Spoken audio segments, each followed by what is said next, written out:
and figure out what's on this thing. Yeah, I'm thinking the same thing.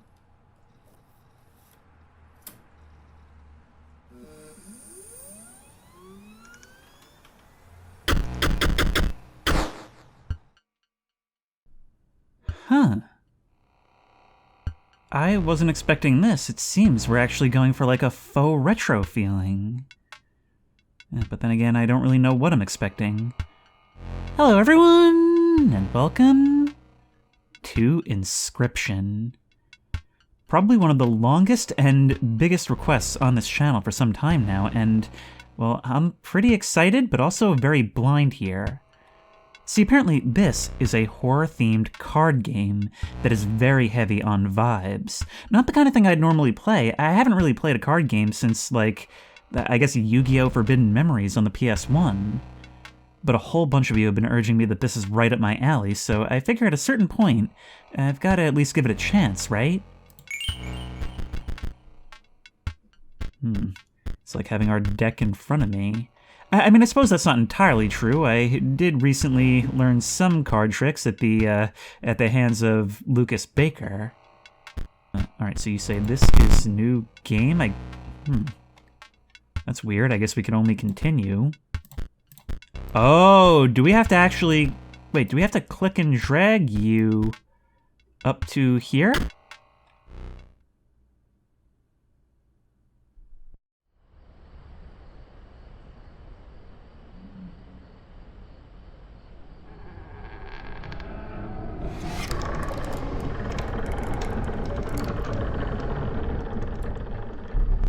Another challenger. It has been ages. Are we gonna play a game with the devil himself? Perhaps you've forgotten how this game is played. Forgotten? Is that why we could only continue? Allow me to remind you. Play the squirrel card. Okay, we've got wolf, wolf, stoat, and squirrel. Now play your stoat. Okay, and we W and S to look on and away from the board. Stoats cost 1 blood. Sacrifices must be made. Wait, so then if we have a look at that card... Okay, so I guess the cost is on the left? Oh, I've got to play it on top of the squirrel. An honorable death. Play the stoat. Oh, I see, I see. And we have to sacrifice our other cards in order to bring in the new ones. So we build on top of ourselves. Wolves require 2 sacrifices. You don't have enough. Ring the bell to end your turn. And commence combat. Your stoat stands unopposed. The number on the bottom left is its attack power. 1.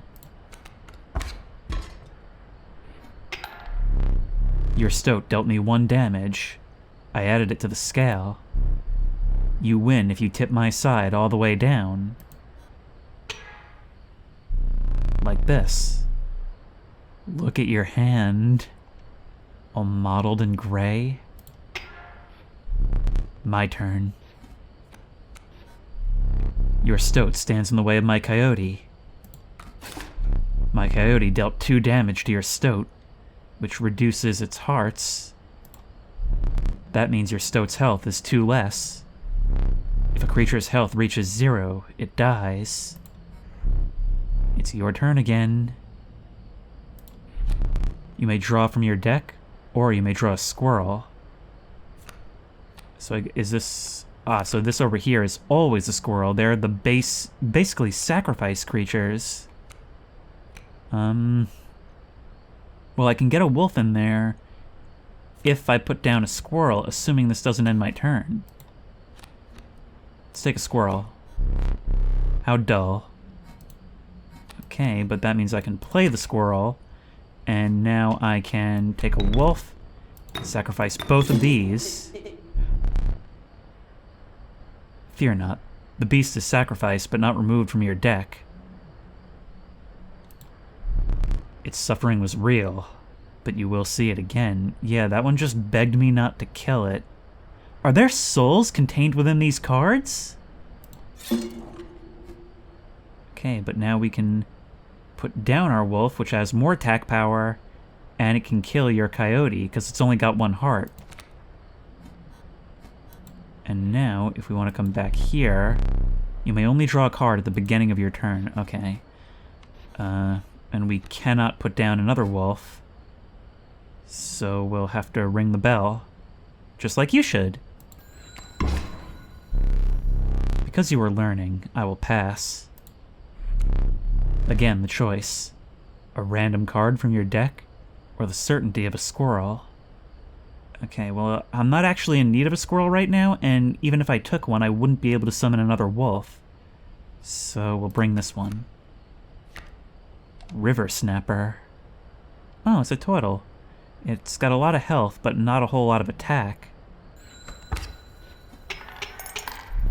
3 damage dealt, 3 weights on the scale. Pass. Okay, so you're letting me win this time around. We can now take another squirrel. We cannot... Presumably we can't take another, right? 1 card per turn, don't be greedy. Alright. Maybe I just pass. I mean, if we just attack, you're fine. We can always queue something up for next turn. Let's play cautiously.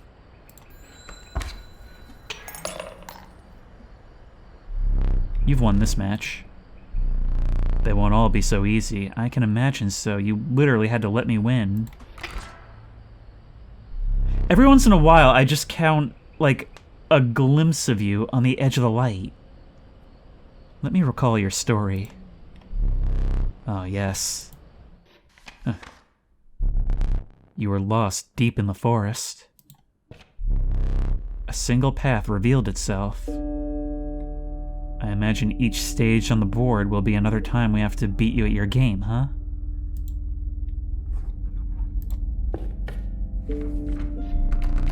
Two denizens of the forest approached you tentatively. You're telling the story through the game. That's really interesting. The caustic adder, damage from its poison bite, is always lethal. The undying cat, sacrificing the poor beast does not kill it. Yeah, but we know they feel pain. Look at it, it's a little kitty.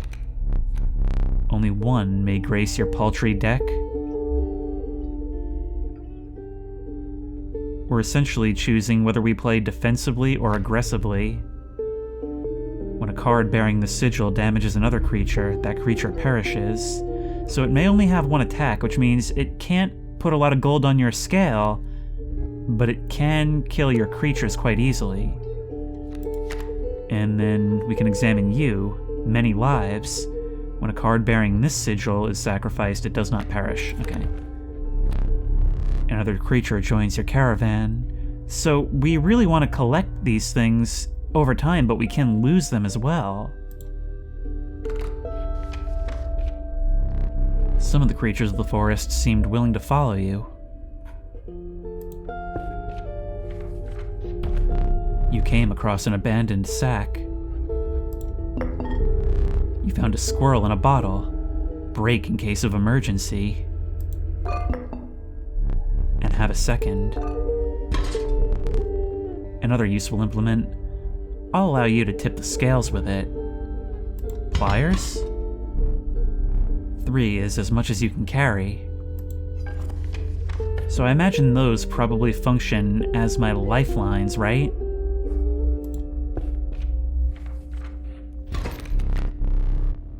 You were ambushed while crossing some rough terrain. Okay, so there's a couple of stumps that it appears do not attack.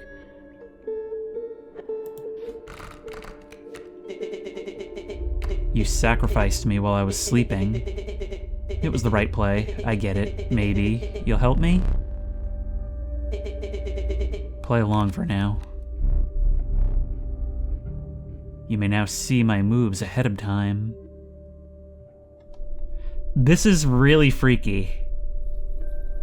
Fighting a card game of souls against an opponent we can't see and seems to be doing something to me. Okay, fledgling. Hang on, let's get closer so we can see what we're doing. Wolf cub, fledgling. A card bearing this sigil will grow into a more powerful form after one turn on the board. So that's you playing the long game. We have a forward and back position. Okay, the pliers. To the user, you will place a weight on the scales. The pain is temporary. So perhaps we can use that, like, if you're already on the ropes? It seems like we probably have to clear these threats in order to get at you, right? So we'll play... Can we play the stoat? No, I think we need to play the squirrel first, right? And the stoat can go down here. If I'm understanding correctly, it's entirely possible that I'm just not. The adder requires sacrifices, but if we play both of these right now, which may not be smart, we can go like that. Could bring in the adder, or the snapper. The snapper could act as a tank. Put down the adder. Should be interesting.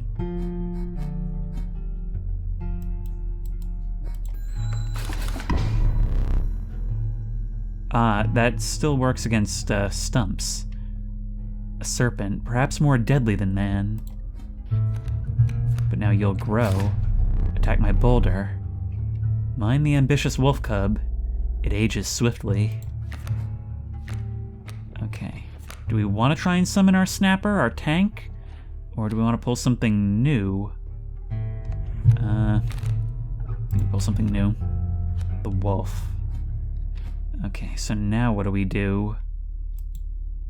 I don't believe we can directly attack these things, right? No, in fact, it seems like they probably attack what's directly in front of them only.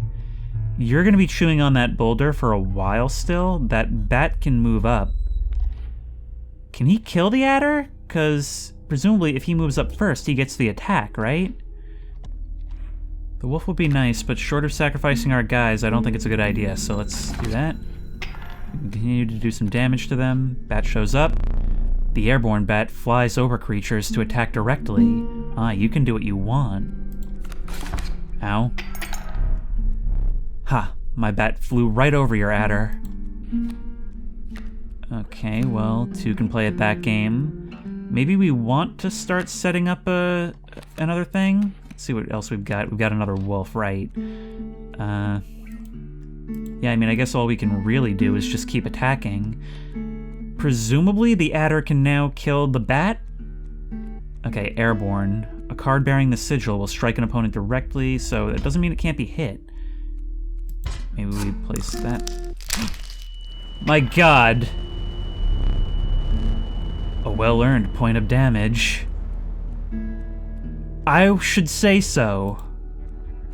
I didn't think you would really do it. You say the pain is temporary. Yeah, you say the effect is temporary too.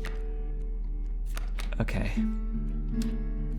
We don't have a lot of attack damage on the board. The wolf alone, it may even be better just to sacrifice them, but right now, getting those hits out and getting those guys out of the way will probably be the best thing. Let's end it. Okay, we can bring in a squirrel.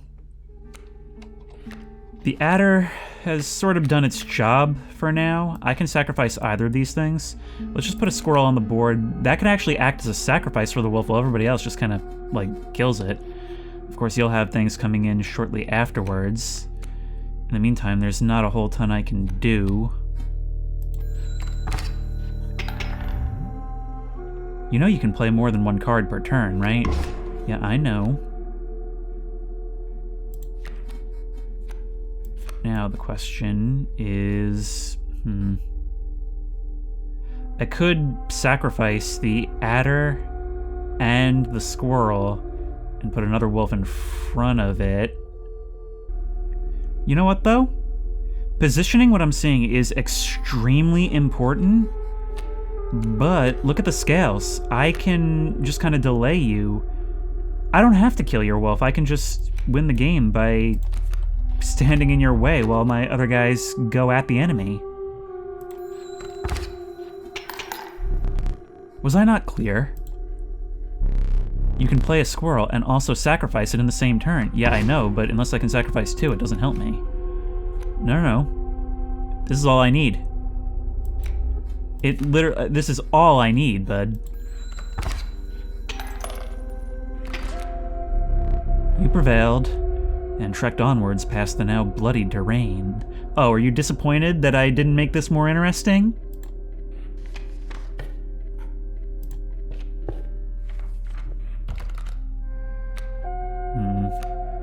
Well, it's definitely good that we'll have a more varied deck, isn't it?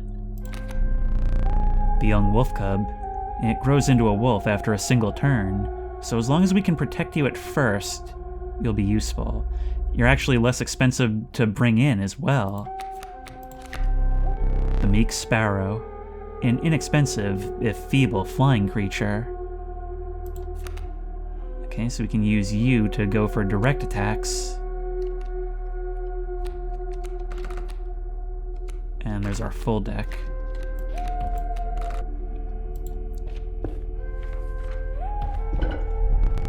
You stumbled into some strange stones in the mist.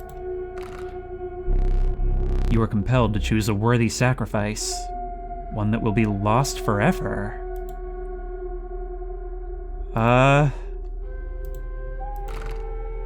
The sparrow or the adder? The sparrow's, that's useful and it's got some health. The adder can kill things, but it's kind of a glass cannon. You know what? I'm gonna sacrifice the adder. Mainly because I'm making a video here, and I want to see what new abilities we can play with. Pick me. Stoat, what do you mean? Oh, wait, we have to choose someone to carry out the sacrifice, I guess? What an honor. Oh, wait. A ghastly spectacle. But the soul of the adder now lives in the stoat. This game is nuts. It's definitely running on its own rules. But it's using those rules to tell a story, actually very similar to the Resident Evil section.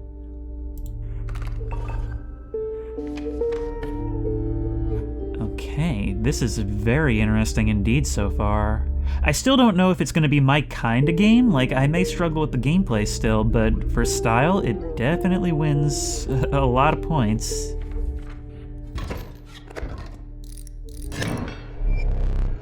Okay, so what is that ghastly abomination? Behold my totem.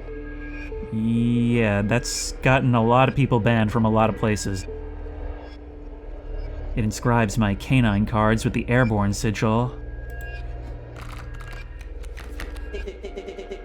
He's completely insane. You see that, right? No care for the rules. Pathetic, really. Enough. Only keeps me around to watch me suffer. Okay, let's learn about you. Airborne, a card bearing the sigil will strike an opponent directly, even if there is a creature opposing it. So you can just apply things to guys? Alright.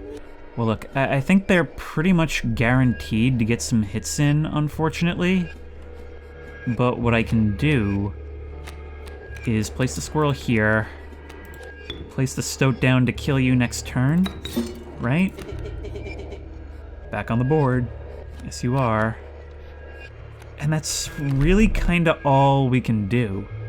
You are lacking sacrifices for that creature. Okay, we really need to fuel the squirrel industrial complex here. We can hit you. You're gonna get 2 hits in.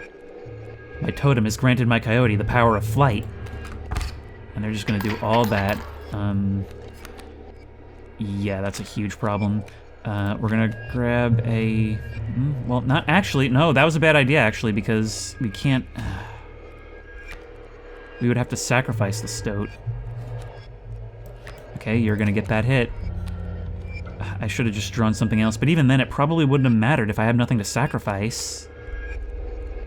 This sacrifice thing is actually making it really difficult for me. I need to understand, like, the meta for how to get guys on the board. Because as it stands, all my dudes are sitting this one out. Maybe I'm too kind of a boss. Okay, you're dead. You're coming in. You're killing the squirrel. I lose. You've lost. Using this as a learning opportunity may be the only way to mitigate my disappointment. Get up. Get up from the table. Fetch me the candlestick from atop the barrel beside the door. Excuse me? We're actually just wandering around. This game is so much more than a card game, isn't it? And what is going on out there? Even as we freely walk around, it just makes your proportions more clear and makes me even less sure of just what it is floating in the darkness beyond. Was that a hand that just reached away as we got close from behind that thing? What kind of cabin of horrors is this? There's actually, like, stuff for us to solve around this place.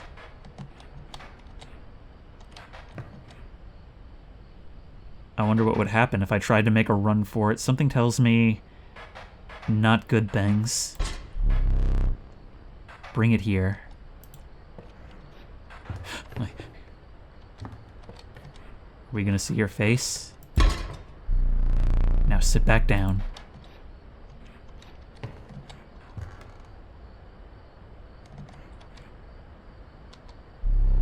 Let me explain something to you. That was one of the 2 mistakes you can make here. If you make another mistake, I must sacrifice you. Now, where were we? You tell me that just as I reach a crossroads where some important decisions are gonna have to be made.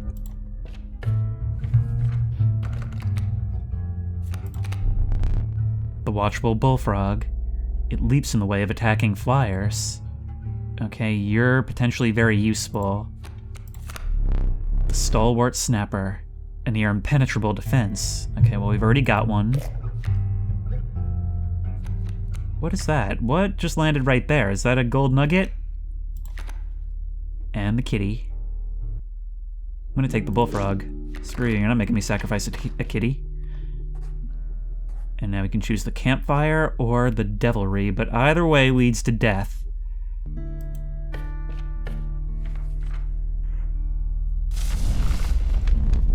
You came across a small group of survivors.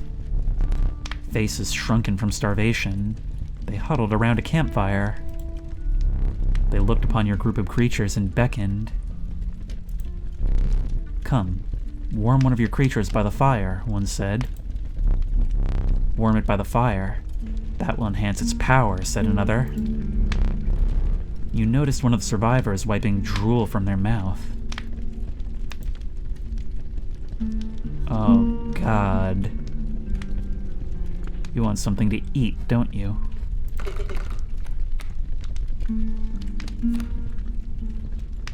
So now what do we do? Perhaps you take one of my wolves. If it doesn't work, we have 2. If it does, we have a more powerful wolf.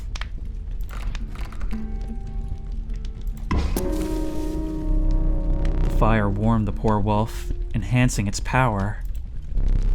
One of the survivors reached toward it. Another gnashed their teeth. Without a word, you pulled the wolf away from the fire and left.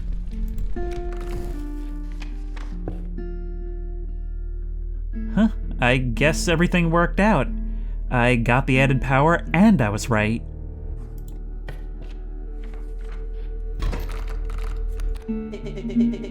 There's a way out for both of us. It's somewhere in this foul cabin. Be silent or I will tear you to shreds. Oh, look at you.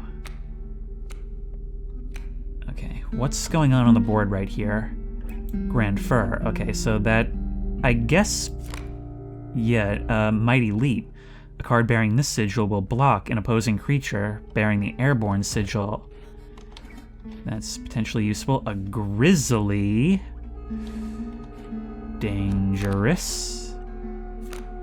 And we can't pull a squirrel on our first turn. I was thinking we might have to take one for the... We're not going to be able to summon anything. Because look, I was just thinking we might have to take one for the team and just let you hit us. But not really so, actually, because... Look, we can't fight this thing. We can't. It's got a ton of health. It does a ton of damage. We can't put something in the way because we won't be able to defend against it. So... I mean, what I mean is that if we put a squirrel down, it'll take the hit and it won't attack us that turn. Right. But then we can't summon anything. It puts him in the situation we were in before. So instead, what I'm going to do... I'm trying to think 2 steps ahead, and it's just... I'm not seeing anything good.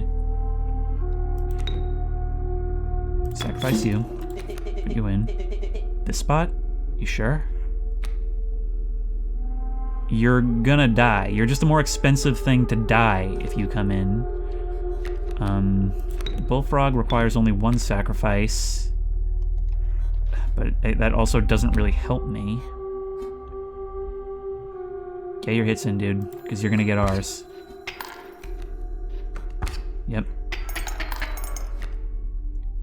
And then if we bring in another sacrifice, the Bullfrog can also do damage, but you're just gonna kill us at a faster rate.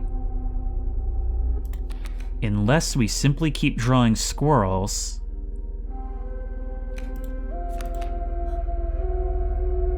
And stopping your attacks here. And we could spawn the Bullfrog, but it doesn't really matter. He'll die in 1 hit anyway. So yeah, that's the play. The Stoat...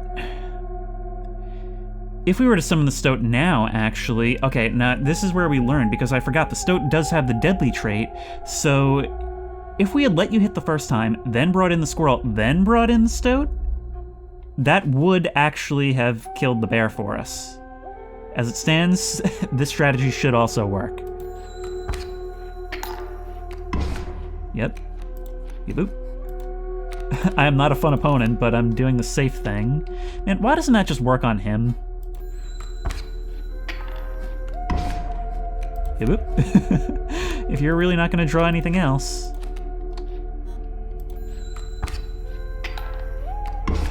God, he hates me so much as an opponent. I am such a scoundrel. I wonder if I'm actually supposed to be doing this right now.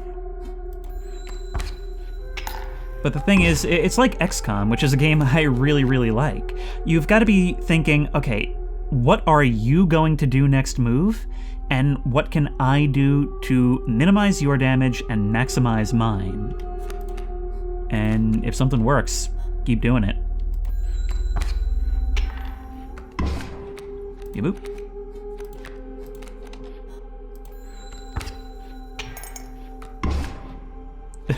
Operation Squirrel Shield is a go.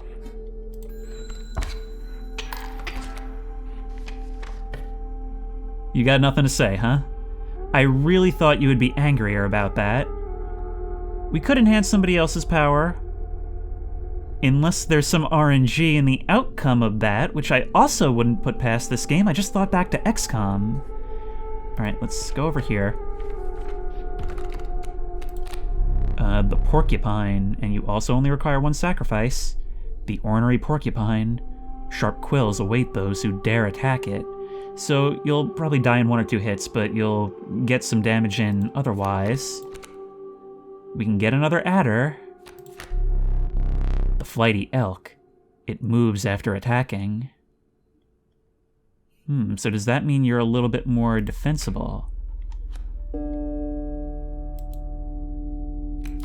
Okay, well, Sprinter. At the end of the owner's turn, a card bearing the sigil will move in the direction inscribed on the sigil. So you'll move over to the right. You're a shifter. Potentially useful. You will do a single damage point when attacked. You obviously will simply kill. The elk could be useful, but its applications are specific, and it requires a lot. Now look, the message that it's sending here is clear. We need to start learning to sacrifice our cards, because I don't think what I just employed right there is going to serve us for very long. We need tankier guys. The question with you is, do you still inflict the damage point if the thing kills you? I'm going to take the elk on the assumption, on the philosophy that I should be trying new things, but on the assumption that I'll be able to do something with you later. Its bleeding yields 3 blood, if you can ignore the bleeding. Okay. A rock may get you out of a hard place. Ah, we can use that as a protective barrier. And squirrel in a bottle. Okay, well that's pretty obvious. And the boulder. I mean, hey, we could always use a distraction that isn't a sacrifice, right? A gust from this may lift your creatures into the air, if only for a turn. Ooh. Harpy's birdleg fan. Your creatures will attack as though they had the airborne sigil this turn. Well, you tried to cheat with that earlier, or something like it. Feeling overburdened enough with full 3 items, you carried on. Well, here's the end of our road.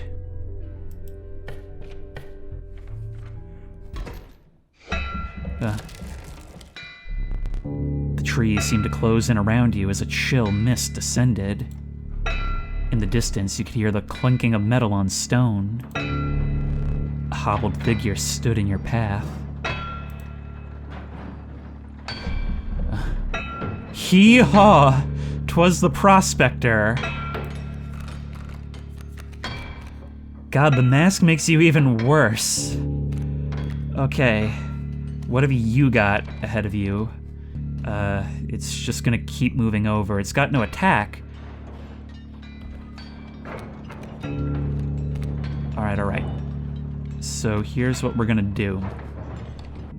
There's another squirrel here, right? And then sacrifice the both of them for a wolf. Right? The coyote will do 2 damage. The wolf will die if that happens. So sacrifice the both of you. Place the wolf here. You'll get your hits in. We'll get bigger hits. Right? We may hit the... let's do the math here, though. We may hit the mule this turn, but eventually the mule is going to end up... It has no attack. It'll eventually run into the boulder, right? Unless we use the boulder to prevent your attacks. Maybe I shouldn't be using all these cheats right away, but it is the end of the road. God, every time I glance up at you, it's amazing how much style this game is managing to have for something that takes place entirely at a card table. Is this what D&D players feel all the time? Let's do it. Let's see if this works.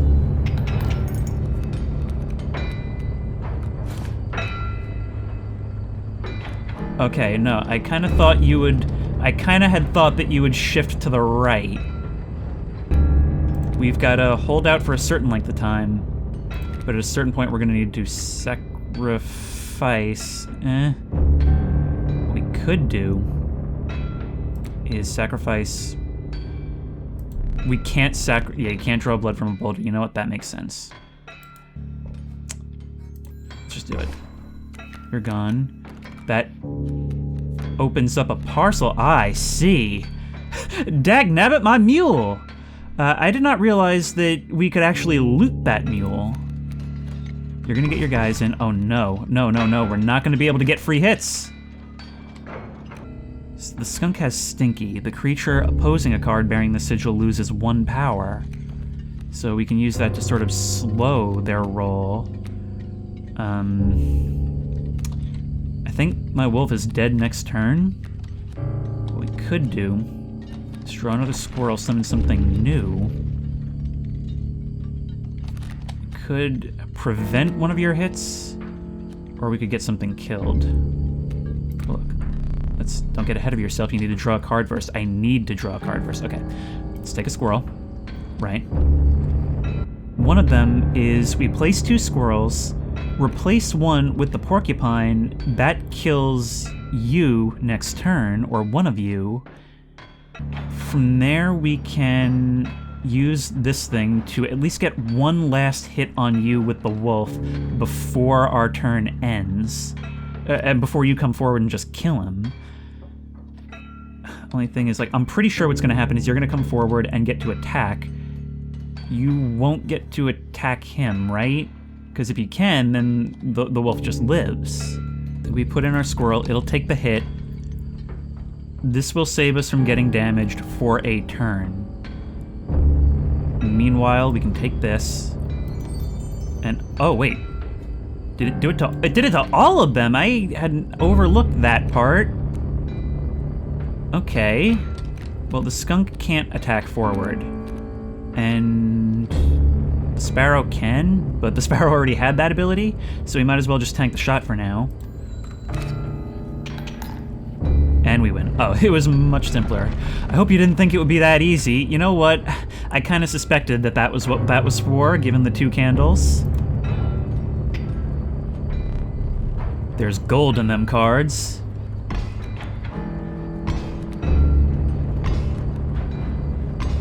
What are you doing to me? Gold! I've struck gold! God, this is actually really tense. Okay, we can draw a card. What does all this do? Okay, so I guess that means we just have to deal with it. And there's a bloodhound. That knocked all that out. Okay, well, we should have taken... we should have just... I think we're quite screwed at the moment. Guardian. When opposing creature is placed opposite to an empty space, a card bearing the sigil will move to that empty space. I'm just throwing crap at the wall right now, trying to get some damage in. Oh no, you're attacking that. I thought the whole point of you was that you would fly over and hit him for, like, just go straight over and do damage. I don't think there's anything I can do. You know, because you kind of took everything I had on the board.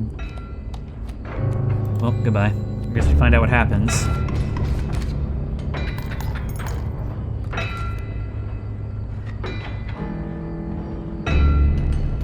More gold for me. And we're dead.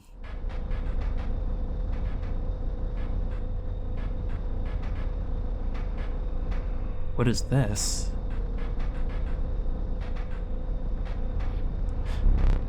You aren't dead yet. This isn't purgatory. I'm just trying to catch the vague reflections off of what I assume is a beard and wild hair. But it's leaving me with more imagination than answers. Though you may think of it that way. Before you expire, I must ask you a favor. I would like a memento. Your very own death card. It's quite plain at the moment, isn't it? We will work together to amend that. I want this to be the perfect memento of you. Here are some cards from your mediocre deck. We can put them to good use. Please, choose a card to draw the cost from. A cost of 2 blood from the wolf. And another. This time I will use its power and health. The numbers. I'm sorry, I don't understand what this is going towards, that's the problem. Unless it's a card going to your deck, unless we're building an opponent. I'd rather have something that does no damage and I can ship through. Now choose from which card will extract the sigils. I want your thing to move. A sigil of Sprinter from the Elk. I never did ask for your name. I basically created a mule with 1 attack. Call me... Because that's all they had time to say before I get you. There's now but one final matter. The portrait. Are you ready? Cheese and crackers. You do not need to smile.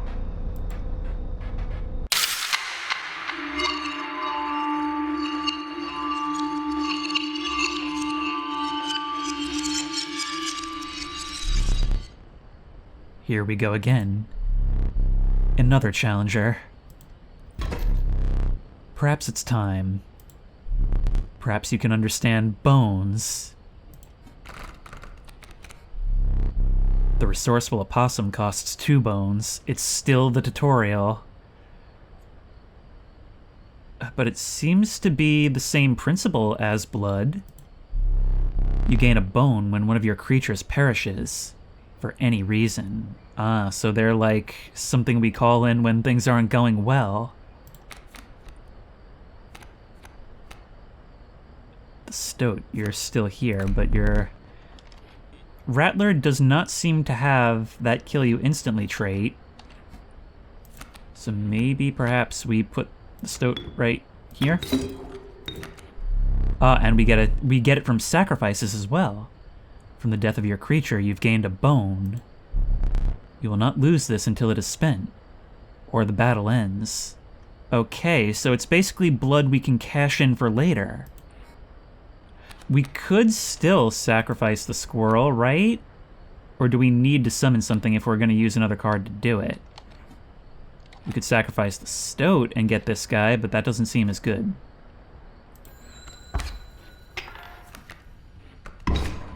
Yep. Now we get that. So now we need something to put there.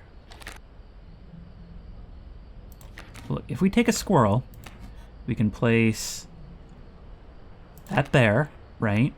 And if I understand this correctly, we can sacrifice you and you, get 2 of those tokens, that's 4, place the wolf there, you'll kill the Rattler, and then the opossum we can place and start doing damage for free, right?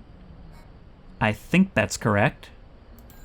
There we go. Now there's another Rattler coming in. I suppose we could start... This actually gives us a little bit of breathing room where we can start bringing in some blood for later and some bones. Not that we need bones. That's a lot there. And it doesn't matter, we win. How brutal of you. You dealt me more damage than you needed to win. However, in my game, such feats are rewarded. To be precise, a tooth to keep for each extra damage dealt. The Trapper may be interested in your spoils. The Trapper. So I'm not the only one making sacrifices here. This is really, really cool. They're actually rewarding us for not only winning, but winning spectacularly. I remember at the end of Buckshot Roulette, I had the creature dead to rights, and I ended up handcuffing it so that I could basically execute it. Seems like this actually has such things in mind. Oh. I forgot your figurine. Get up and fetch it for me. It's beside the safe.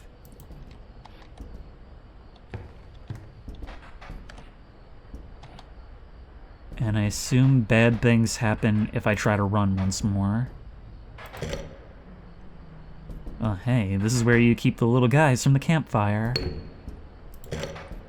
We can even place it back if we want. What is this? I'm sorry, I hope you don't mind if I just poke around. The squirrel and the black goat, maybe things that I left from earlier? Hang on, I hope you don't mind if I snoop. There's a lit candle, which I can snuff out. Some sort of wooden creature in a cage. A globe which we can spin. Sorry, I'm playing an adventure game from the 90s. A knife held by a squirrel. It's a whole house of curious devices and strange oddities. Of course, it's held in place. Alright, well, back to the game then, I suppose. Let us continue. A new traveler and a new horror story. The cockroach, unkillable. It returns to your hand after dying. In other words, we can play you as an infinite distraction. However, it does cost a lot of bones. The nefarious rattler.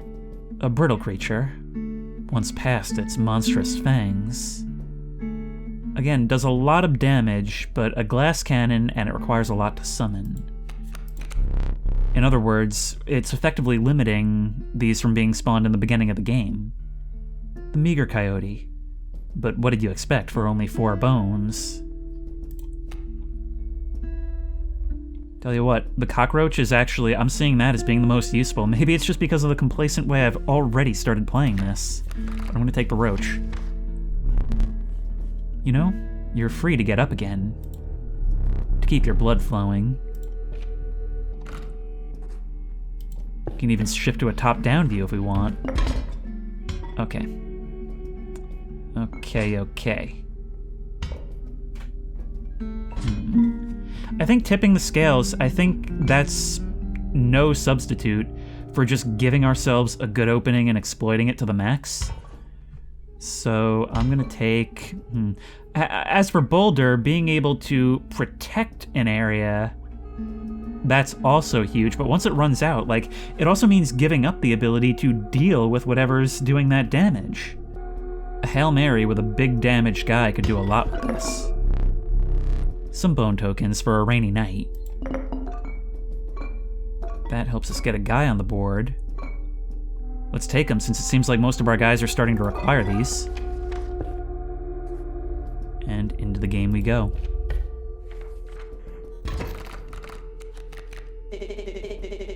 Are you smart or something? He usually doesn't even bother teaching about bones. Alright, here's a tip. I saw past victim writing a passcode in the rulebook. Did they now? And with how much you ignore me just kind of walking around and poking through things, is that a spider? He even looked at it like he was annoyed by it. I don't think it's because you're ignoring me. I think it's because this whole cabin is part of the game, isn't it? We've got to think outside the box to really escape here. But right now we play 273. That's what that was. It's for the safe. These things are splotched out. You're like, take your time, take your time. Okay. It's not letting me stand back up right now, but once I get the chance, once we're back on the map. So what have you got up here? You've got a wolf cub that is going to grow into something. That spider is persistent. I kind of think it might be part of this. Alpha. Leader. Creatures adjacent to a card bearing this sigil gain 1 power. Alright, well here's what we can do. Is we can grab you, put the squirrel right here. Sacrifice you for the stoat. And now we can kind of block you out with the roach. Right? Right.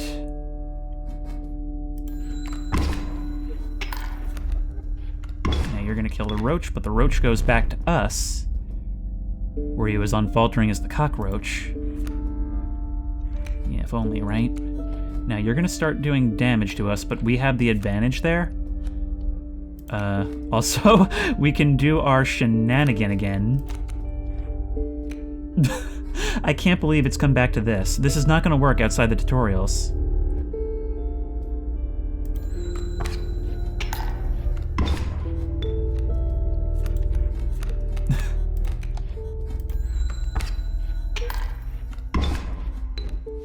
Meanwhile, as this is building up, we can put our roach back in front of you, but that's not really any better. The problem is, as long as we're doing this, it's not without cost, because it means we can't bring something new out of the deck. But we don't need to.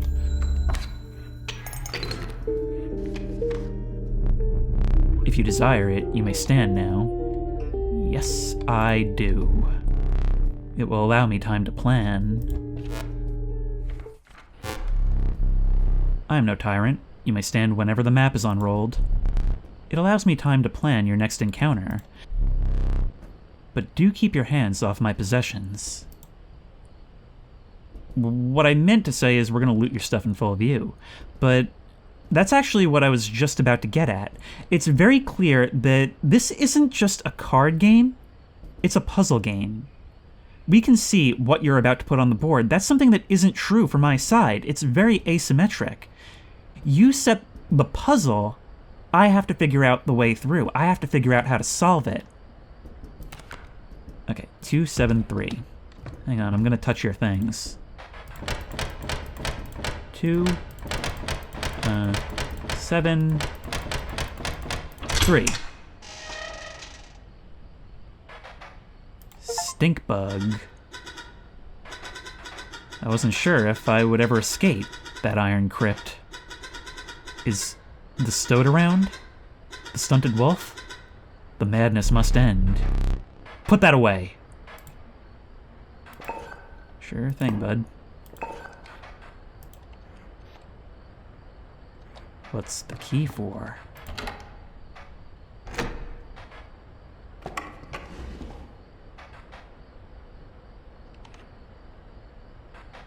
You're still watching me the whole time.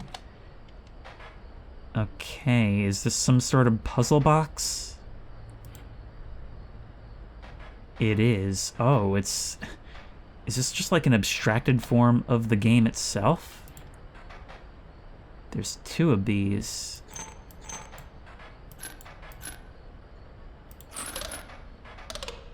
So that means that 3 out of 5 are right. No. 4 out of 5. There we go. That opens you. Okay, I understand it now. Formidable creatures, those ants. Very well. I will add them to your deck and make them available for future challengers. And these require blood sacrifices. Okay, let's see what they're about. What happened to put that away and don't touch my things? You're really not beating the idea that this is what we're meant to be doing. 1, 3, 4, 5. The skink. I forgot that I had put that there. Very well, you may add it to your deck, and I'll deal you one every so often. But what is your special ability? Alright, I hope it's saving this. That kind of makes me wonder what we're meant to be doing here then. So now if we look at our deck, we have the Stink Bug, which the creature opposing a card bearing this sigil loses 1 power. Okay, so you work exactly the same as the skunk. The ants are just ants. However, the Ant Queen, when a card bearing this sigil is played, an ant is created in your hand. So I guess you can just kind of like keep making ants, maybe? I mean, your attack power is ant. You don't do any damage on your own. And as for you, Loose Tail, when a card bearing this sigil would be struck, a tail is created in its place, and a card bearing the sigil moves to the right. So you basically get a dodge. Oh, we're gonna welcome some more to the family now. The Fervid Mantis. Its prying claws strike both to the left and right. Bifurcated Strike. A card bearing this sigil will strike each opposing space to the left and right of the space across from it, but not right in front of it. So basically, you're for holding the line at the cost of yourself. And we've got a Snapper. And my own death card. We were something that looks a lot like you, huh? I'm gonna take it without even reading it. I mean, who wouldn't? Let's take some stuff. A powerful item. Turn this and I'll skip my next turn. Very powerful indeed. Yeah, I'm gonna take that. I mean, obviously. I mean, I'm full up anyway. Let's go.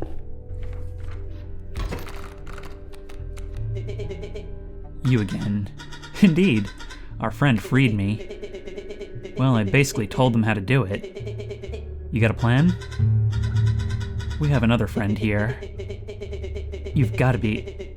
I wouldn't call him a friend, but I suppose we are in deep this time. Well, I've got a stump and a couple of sparrows. I'm thinking...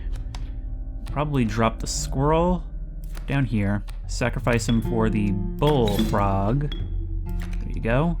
That gets us one of these. We'll bring in the stink bug next, maybe as a sacrifice. And that's really about all we can do for now. Actually, I'm pretty content to let this be the case for now. Because look, a blocker on their side is actually stronger than a blocker on my side, isn't it? Unless I'm missing something. So let's do it. Should stop you from flying over. There you go. Now I think what we want is you. We're going to use that to summon the stoat. Total misplay. Is it? Is it now? The stink bug can start attacking that, but we don't want it to. Yeah, the stoat will take a hit, but it'll survive ultimately, right? There we go. Let's take another card. Got the worker ant. That's one blood to bring in. I want to see what it does.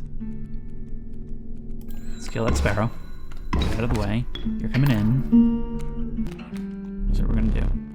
I see the way this is going. I concede. Really? Because I was gonna do something cool. You may accept my surrender. Or you may finish this match the slow way. An olive branch. Okay, so sanity check here. I was thinking I sacrifice the squirrel, bring in the worker ant. The worker ant does whatever the worker ant does. That's the thing. If it does at least 1 damage, well, we kill whatever's in front of it. And then the stink bug can also kill whatever is in front of it, and then everybody else can just continue hitting you. That's how I see it. But I also want to know what happens when you concede. So I'm stuck between wanting to see what happens with the ants and what happens when you concede. It's a new thing. It clearly wants us to see this. Let's do it.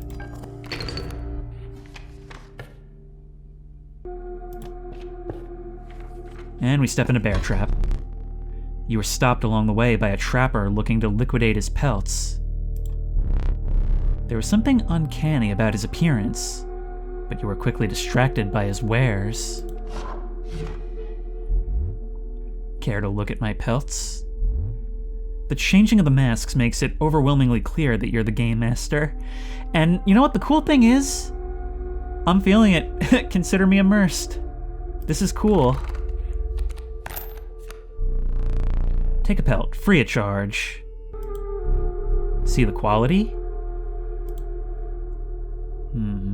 And there's the golden pelt. Yeah, it indicates that this is just here to be sacrificed. Oop. We can take that out of the bowl. You're leaving already? Please consider me pelts. I'll need more teeth for that one. So that's what you trade in, huh? Thanks for your business. The man assured you of the value of the pelts. They appear to be useless in a fight. but he mentioned that the trader further down the path would reward you for them. I see. Now the question is, do we sacrifice or do we get more things? We really can't get more things. So let's go forward. Now, that appears to be a game. What the heck is the thing on the left? Yep, we've got to sacrifice something. I think we've got a strong deck to do that with, though. The choice is yours. I'm looking at this, and I'm actually seeing a lot of cool things we could do.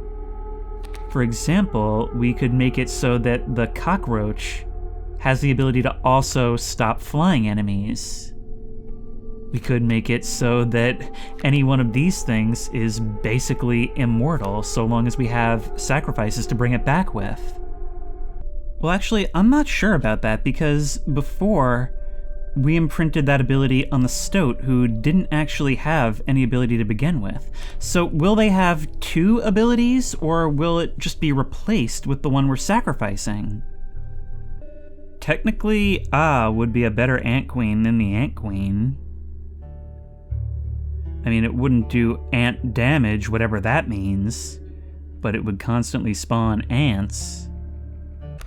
I mean, if we had a Stoat that just spawns ants, that's kind of cool, right? Yeah? Alright. I still yet to figure out what they do. The problem is, there's so much I don't know so far. And I don't know what's ahead of me either. So strange. Why can't I remember his name? I believe I lost some of my memory in the flash. The same flash as what's going on out there. Alright, what have you got going on your end? The sparrow, 2 sparrows. The value represented with this sigil will be equal to the number of ants that the owner has on their side. So basically you want to create a swarm of ants. That's what you want to do. So you guys are probably best, saved for stuff like that when we have a queen on the table. Well. And you're gonna hit me for 2, and come in with more. Yep. If we pull somebody from here... Rabbit pelt. Well, that's totally useless to me. Awesome. Back in the game. Okay. You're gonna continue getting hits on us.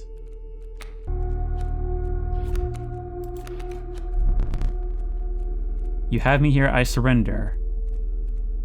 Yeah, no, it didn't really look like there was much I could do.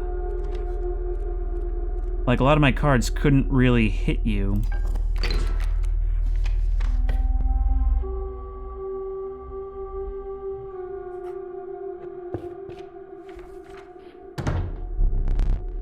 You encountered a small outpost in the woods tended by a mysterious woman.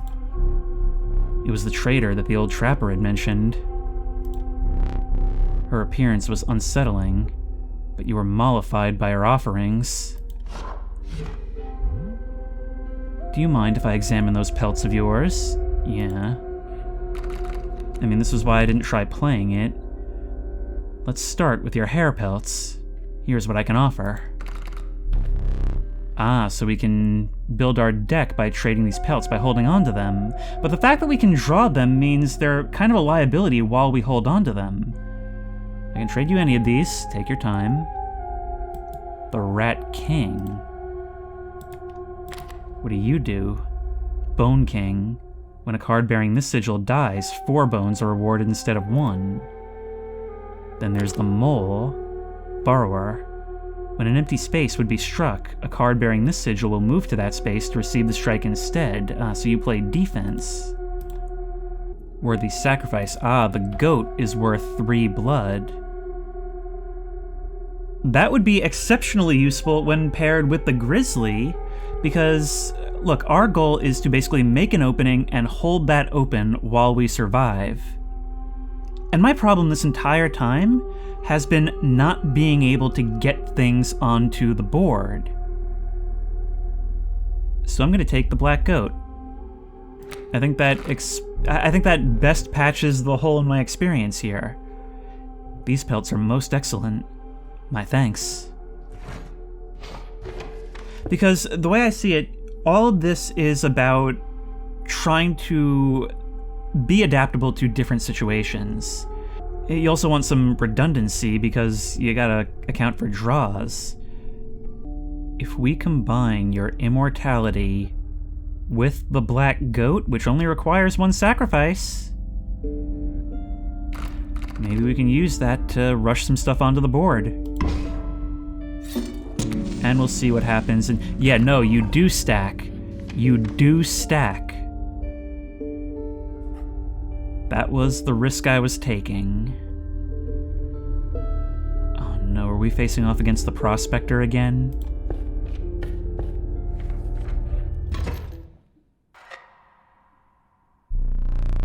My boss battles are high-stakes tests of your aptitude. With 1 flame, you will either overcome them or die. Well, that's annoying, considering the roguelike nature of this. Fear not. I will let you keep the smoke. Hard line. Oh no, you meant it literally. The incessant clank, clank, clanking reverberated between your ears. The path ahead was blocked by a grotesque figure. 'Twas the Prospector. Hee-haw!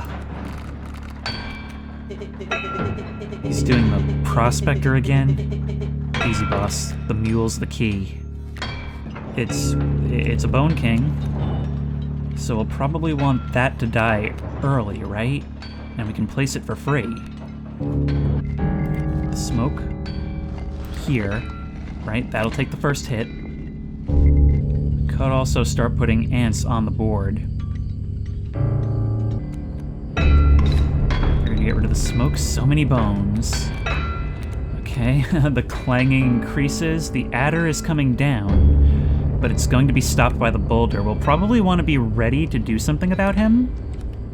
The adder starts striking the boulder. Oh, right. No, you can kill a boulder right away. What, it's got no blood, but poison can flow through its veins? Cool.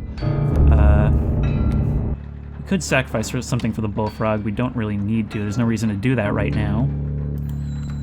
Kill your guys. The coyote's coming down. Okay, that does complicate things a little bit. If we had just committed to killing that mule, we wouldn't be having this problem right now.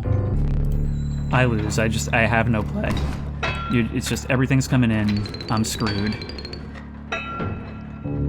Alright, well, that's annoying, but the reason I'm not more pissed off about this is because my mistakes are actually pretty clear to me, and I think I'm actually pretty confident that I can beat you next time. Because, look, I'm an intuitive learner. You can tell me what to do all you want, but until I get a feel for these things, I just can't put it together, and I think I'm starting to get that feel. Now, for my problem, this could potentially help. Something which costs 2 bones, but can be sacrificed for 3 blood. And not only that, but it's 2 sets of sigils, which presumably we keep. A sigil of worthy sacrifice and a sigil of unkillable. That's something that's low cost and high gain. 2. So everyone who comes here is a new traveler, until we can work this out. One more thing now remains. I must capture your visage. There we go.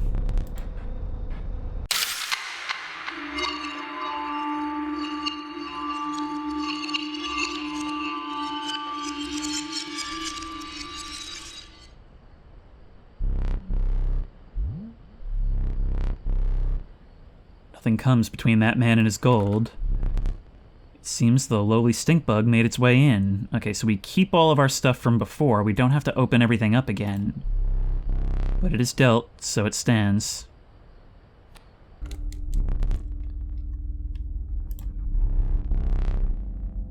Oh, now I don't choose a specific beast. Instead, I decide on a tribe that I prefer.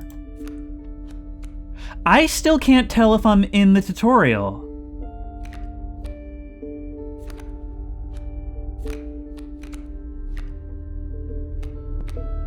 And I make this based on no decision? I imagine it's like sneakiness and hitting from the back. attacking from the front, or just being able to tank a whole lot. At least if pass cards are anything to go by. Let's try the crow. The covetous magpie. It can fetch any card in your deck. Oh, what good fortune. Hey, did you guys know that magpie in German is Elster? That's very useful. A randomly chosen bird card. Do you wish for something else? Oh, I'll take it.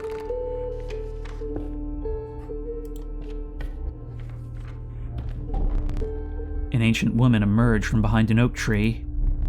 She carefully laid out intricate wood carvings, then gestured at them brusquely. Choose.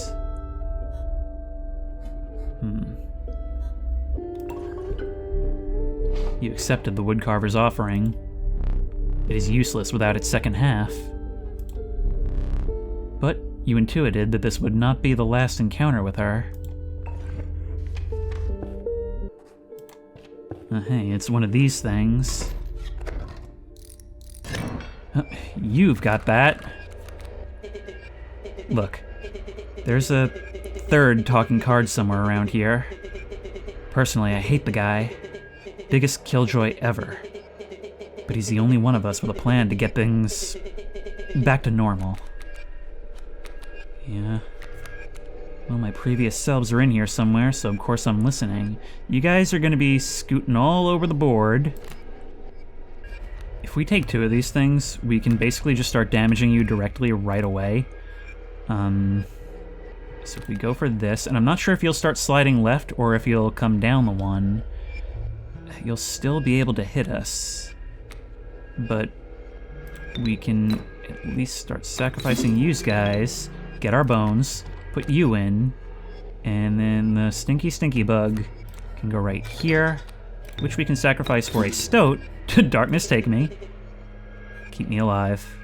I'll try. Doesn't matter. Now you'll hit them. But it hardly matters. So you've each taken a hit. You're actually gonna kill... Or no, you're not gonna kill the stoat. Stoat's gonna kill you, because now you've got nowhere to go. You're all stuck against that stump. Will you start damaging it? I don't know. You can always sacrifice something. It didn't even matter. And away we go.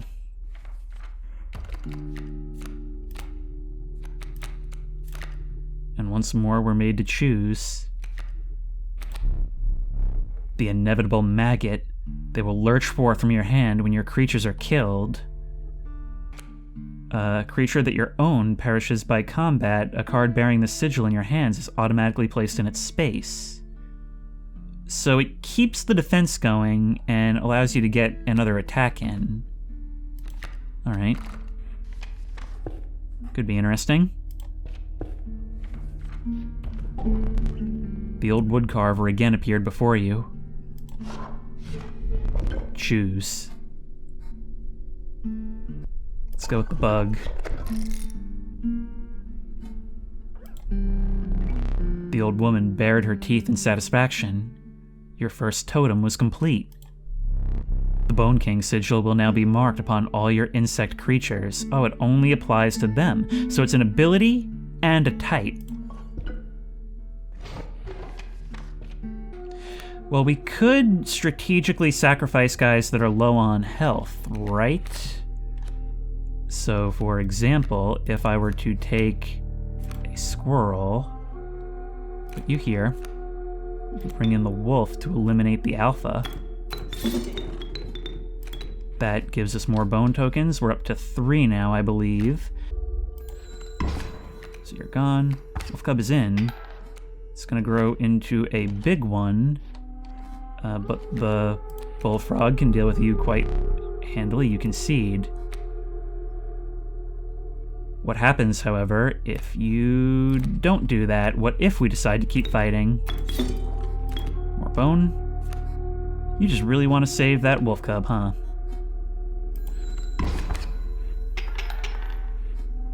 And now we can really just keep drawing stuff. There's not much reason to. Doesn't really matter either way at this stage. There's the magpie in all its horrifying glory.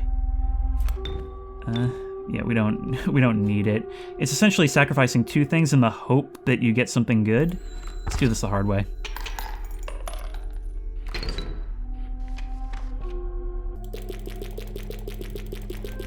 It's kind of satisfying, isn't it? All right, let's grab the black goat.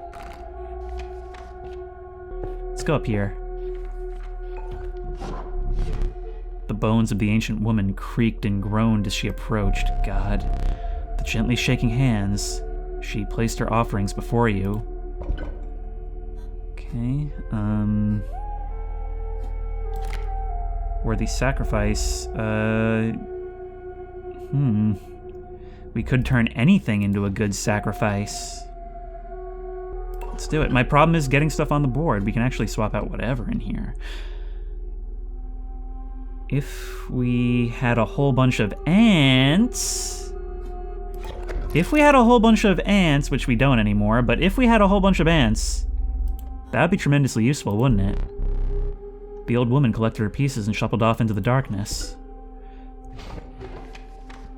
This is doing something that is very important in any sort of strategy game, and that's granularity. There's a wide range in between total success and total failure, and there's a lot of different ways you can mix and match these abilities to do some truly weird stuff. And I think it's the ability to have some kind of unexpectedness to it that is what makes this stand out from other card games. All right, let's go to a normal game.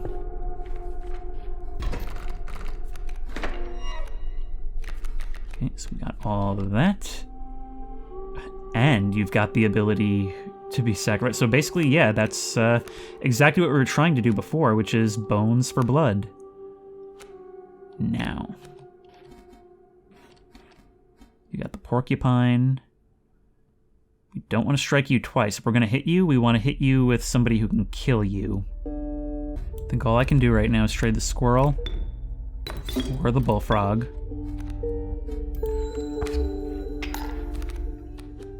You're gonna kill the bullfrog and you're gonna do some damage. Corpse maggots is here. Corpses are in no short supply, of course.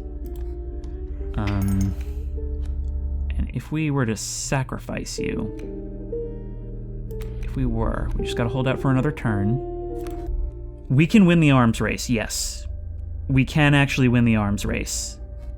Because if I keep putting down squirrels, which is my go-to still, I can block one of you forever. You'll keep doing 2 damage, I'll keep doing 3 damage. But let's just end it anyway. And here he comes again.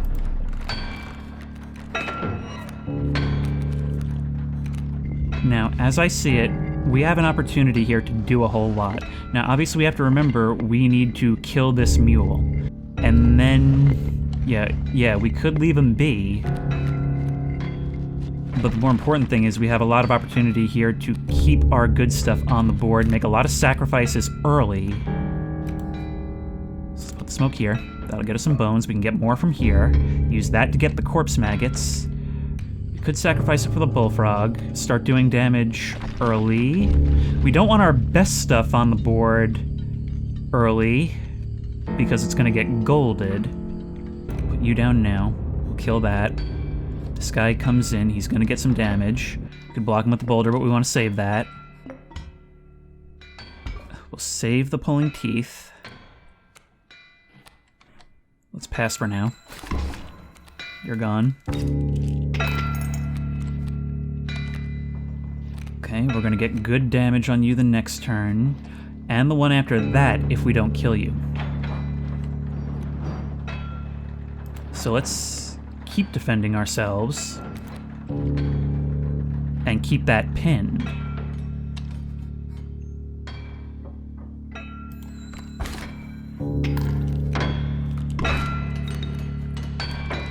All right, you're gonna die next. That's good, we'll get our things. Only thing is that everything that's on this side is going to get golded. Ring, ring-a-ding-ding. We get those cards.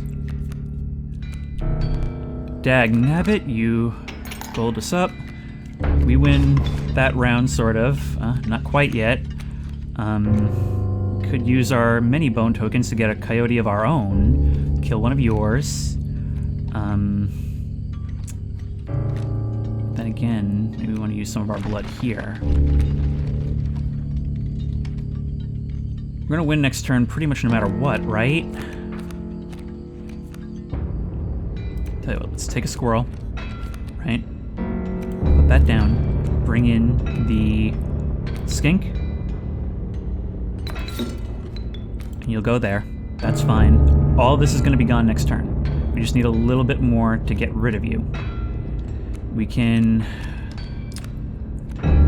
deploy a sacrificial squirrel here, which might be dooming me, but it'll get us through the turn. I can always bring in a coyote. That goes out. We lose all this. There's gold in them cards. Yes, there is. We get all those things. Here comes your guys. I pull more. Rabbit pelt, great, great.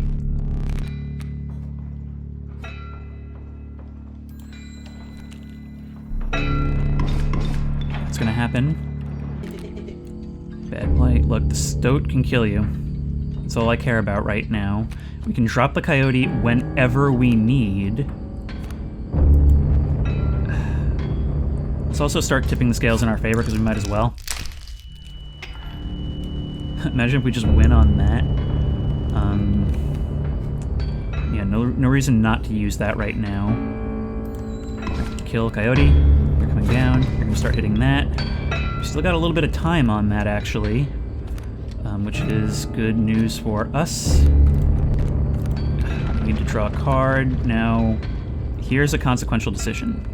You want somebody to sacrifice? Answer, it doesn't really matter.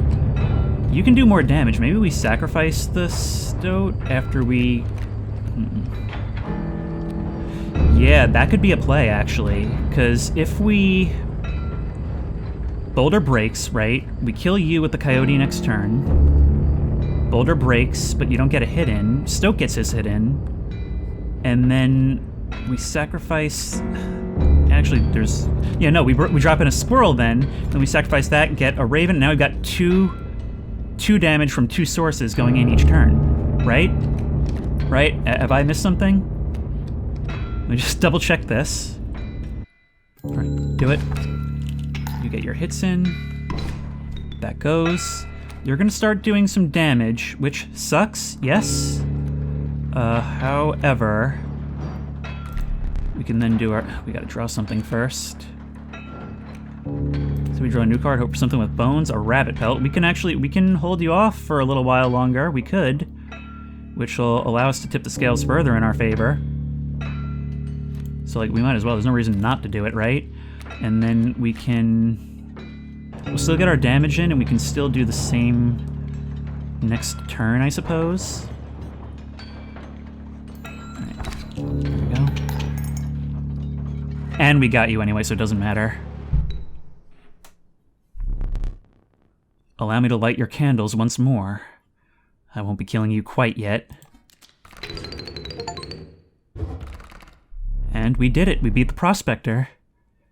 You're the first in a while to overcome a boss. As a reward, you're granted an opportunity to select a rare card. Choose carefully.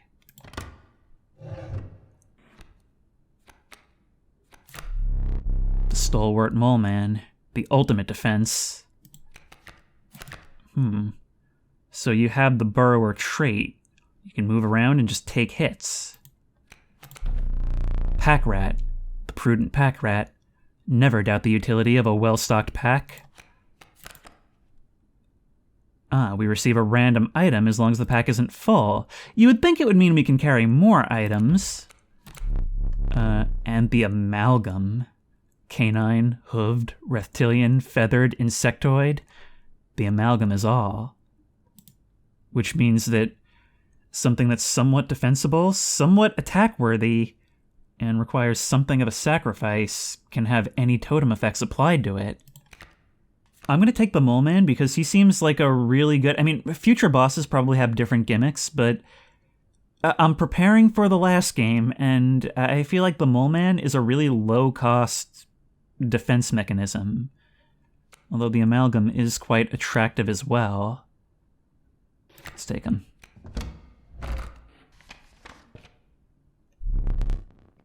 With sound of the Prospector's pickaxe still ringing in your ears, you carried onwards.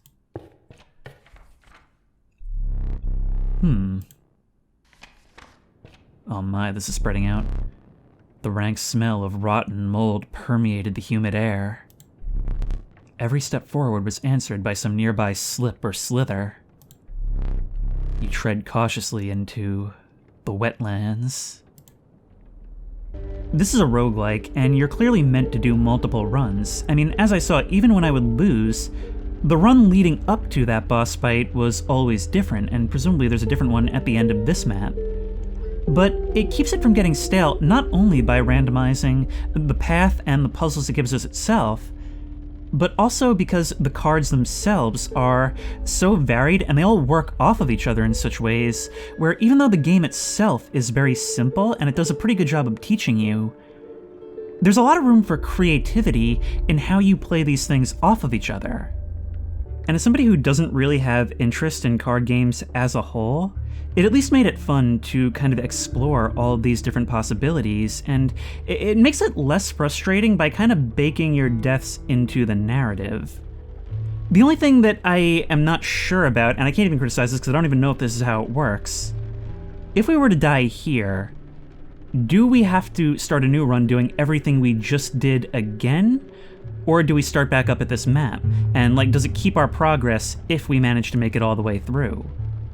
But of course I also have to talk about the standout thing for me, which is the vibes in this cabin. Sitting across from an opponent who we can't even see. Someone who is so invested in the love of the game itself, but who is so malicious in intent, you can just feel the malevolence from the shadowy corner they sit in. And just this whole cabin of curiosities this all takes place in, being able to hear the patter of rain on the roof and the flashing of lights outside that suggest we really don't have the option of leaving. I guess what I'm getting at is that it's not just an engaging game, and it's not just a creepy and comfy style. These two things actually work with each other. It's present in the gameplay, it's present in the way these things play out. And for that reason, you don't stop thinking about the cabin and the rain and the flashes when your face is down on the table dealing with the game itself. And that's a real achievement. I mean, hey, it definitely got my attention and I was able to praise it, even though it's a roguelike card game, which is two things I should absolutely hate. What this game is immersive, because I feel like when you're looking at this game on the table, you really lose yourself in it.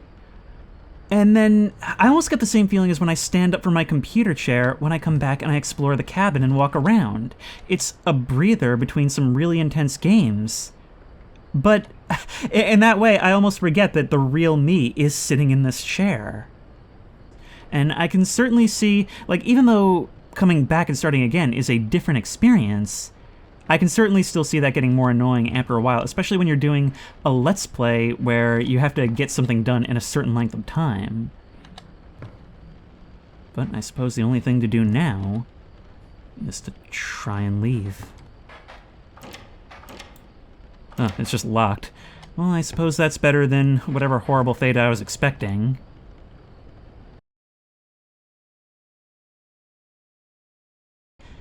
I did find myself drawn back because I feel like I've got to know where this is going.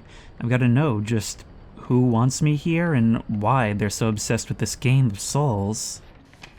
So we're coming back in, and we are just gonna have to find out the hard way if losing here means we have to go all the way back through the Prospector.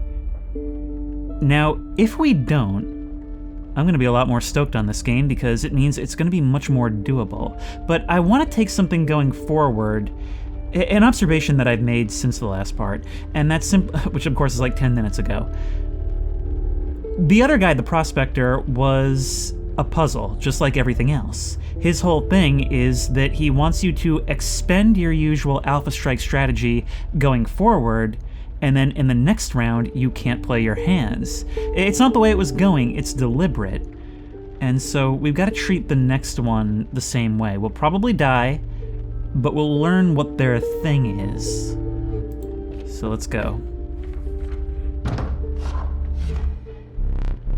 Show me some exquisite pelts. Okay, hair pelts. Oh, we get to keep them even though they did die, which, I mean, makes sense, actually. And for these, we can trade some things. We can get another mole. The Beaver's got a new thing. What does he do? Dam Builder. When a card bearing this sigil is played, a dam is created on each empty adjacent space. A dam is defined as 0 power, 2 health. Okay. That doesn't really seem worth the cost of admission to me. The pronghorn can also move around and just start slicing and dicing. So you're like a mobile platform. The Turkey Vulture... Turkey Vulture's a tough one. Turkey Vulture would have done us pretty well last time. It's a lot of bones, can only come in late, but can do a lot of damage and can do it over the heads of enemies. I'll take it. Let's live dangerously. Let's live dangerously. I think a lot of the time we're not going to get to use it, though, is the thing. We could take both. You have my gratitude. I love that. I love, like, you just playing those roles. And yet it's no less immersive. It's a very immersive game, you can't deny. Let's get our things. We want our bonuses. If you deem it necessary, you may cut up one of my cards with these. So it's just a free kill something? Okay.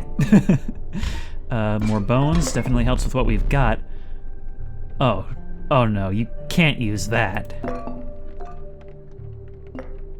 Okay, but what is it? I mean, you can't just put that on the table and not have me be curious. Failure. To the user, nothing will happen. Bottle of goo has no use. It's probably an achievement for using it, I bet. Now let's take the squirrel. Although I'm tempted, and this is a game that very much encourages you to respond to those intrusive thoughts, so maybe we should have. It's gotta have something it can do, right? Alright, let's try our first game, I guess. Oh, we get the stink bug back, and it has its abilities, and that's because we have the totem. Okay, well, you have that over there. And you're gonna do that, so there's no point in doing the usual thing of just killing your first thing right off the bat. Is it just me, or is this like a uniquely crap hand to start a game with? And I guess we could place that there, bring in Mole Man to negate some early damage and get some stuff going. And then we could break this. I don't want to use these things so early. But then bring in Mr. Bat, and Mr. Bat starts hitting your side. Right?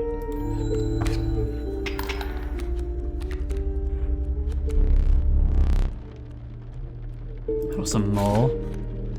Okay, now what do we do with...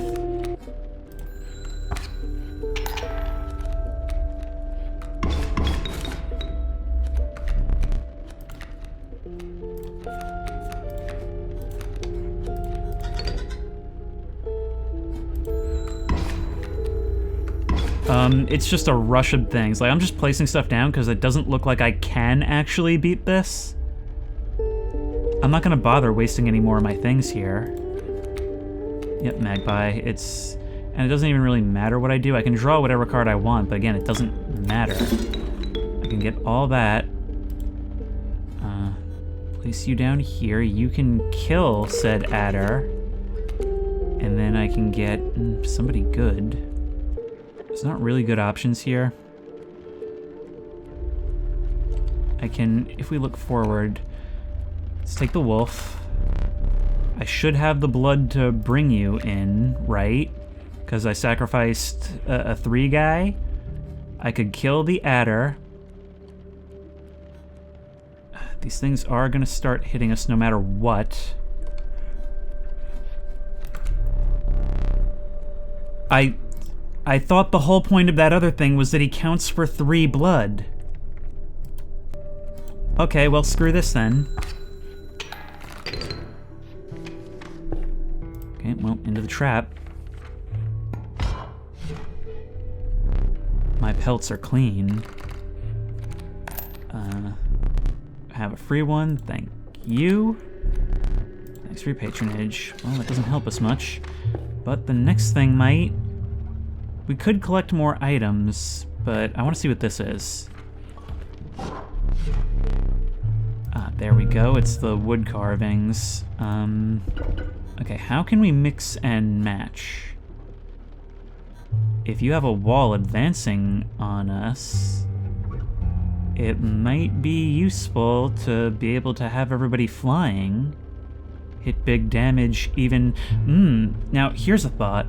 If we had some... Like, say they have, like, a stone or a stump or something on their side, we could place something big damage, like a wolf behind it, and just get free damage throughout the game, right?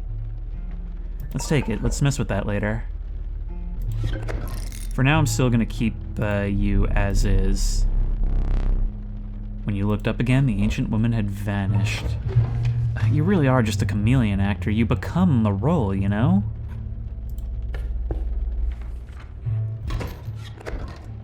What the heck is that thing?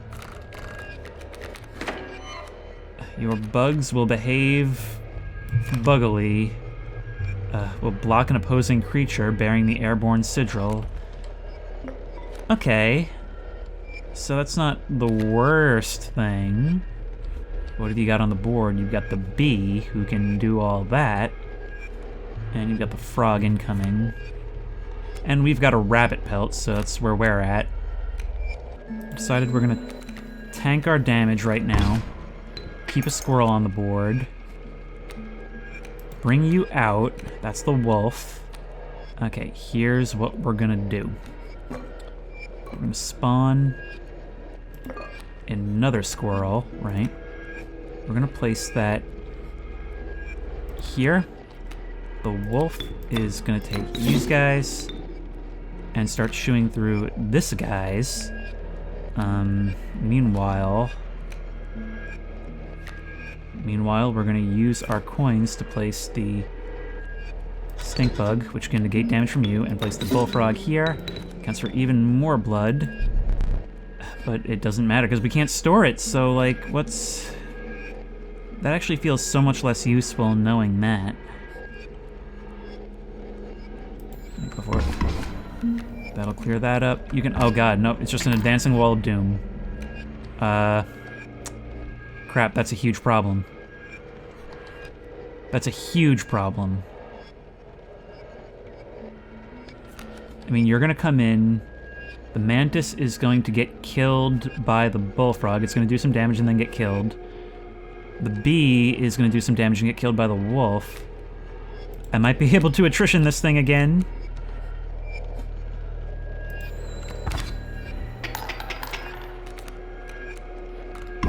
But not if you keep doing stuff like that. Right, this mantis is... Well, no, never mind. It doesn't matter because it's gonna die anyway. It's all on you, bullfrog.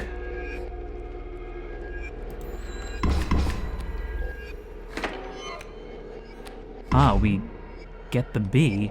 Did I neglect to mention overkill damage? Yes, all this time in, you're still introducing new rules that you knew and I didn't. Excess damage is not wasted. Well, yeah, I get extra teeth I can spend. It carries over to the card behind the mangled corpse of the victim. Huh. Lucky for you. There goes Squirrely.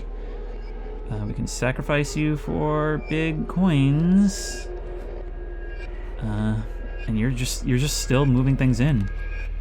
Alright, we can use you to hit behind. I mean, I could always just remove you can only remove things that are right in front, and it's not really worth it. Alright, forget it. I didn't really want to use that stuff this early anyway. Let's go.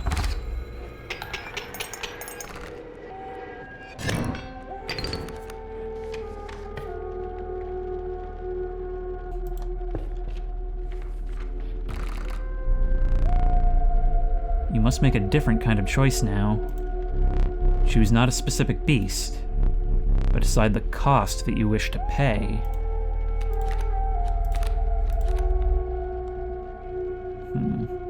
One bone is basically free. That is one bone, right? That's what you mean? A random card with a cost of bone. No, that's 5. What were you expecting? One bone. One bone! I figured you would say the number if... Okay, well, that's pretty useless to me. And I already had one.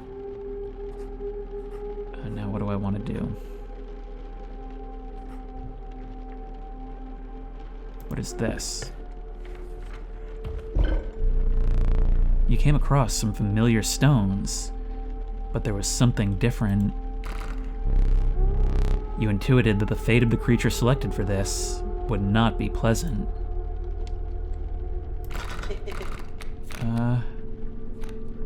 Okay, what do we do it to then? Well, tell you what, we don't need more corpse maggots at all. You callously slaughtered the corpse maggots. However, the Bone Lord was pleased by your sacrifice. You'll start each battle with 1 extra bone. A minor boon of the Bone Lord.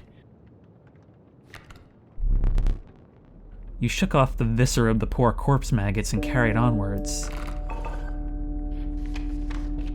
Well, let's move forward, I guess. Seems not worth it if we didn't have basically a throwaway card. Alright, well, this is a slightly better hand, I suppose. We can get a wolf on the board right away. The Kingfisher. Airborne, no, there's something else there. Waterborne. We can actually hover over it directly. It's not just the whole card. A card bearing this sigil submerges itself during its opponent's turn. Will submerge opposing creatures, attack its owner directly. Now, the Raven Egg will hatch into a more powerful creature, so it works the same way as the Wolf Cub. Sacrifice it for a black goat. Sacrifice you for a wolf, which we... I'll take damage at first. We could just start attacking you directly and then kill whatever comes next.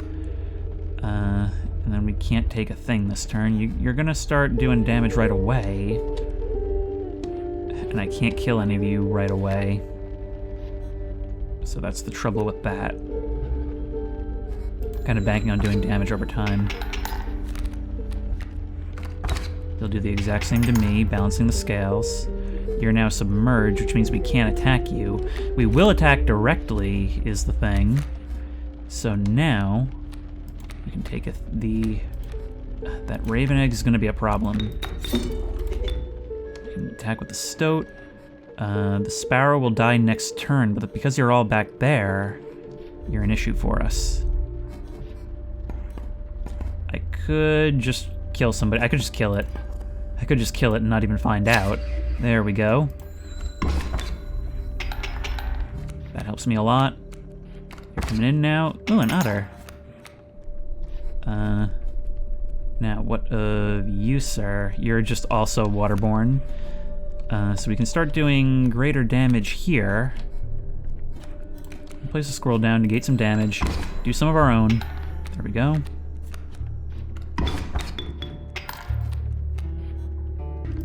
Guess what? We're gonna keep doing our old tried and true because we really can't do much else at this stage. And there you go. Nice. And now we need some more cards. But my problem still is just not being able to get things onto the board. We're gonna get more items. God, roach, the kingfisher, a slippery hunter. You were kind of cool in the last match. And the beaver. An industrious beaver, which constructs dams. It also has a lot of health. So it's kind of... we gotta consider that. It's good in two directions for defense. I'm gonna take the kingfisher. The cost is just too much for those, and what I've realized is that any cost is too much cost. That's kind of how it is. Alright, so there's you. We can take our... oh, we could get a free black goat. But I think being able to just remove something is better. More coins, yeah. Being able to just do a lot of damage when there's a wall advancing could also be useful, so let's do that. And let's take another squirrel. And let's move in and find out what your deal is. We're going to lose this, I think, but we can find out what your deal is. Oh, you're still gonna do that during a boss? That wasn't just a prospector. Yeah, no, all this, yeah. A foul smell invaded your nostrils and caused your throat to seize. A hulking man sat by a brackish pond with his feet submerged in the dark water. He pulled a hook from a pile of rotting fish and rose to his feet.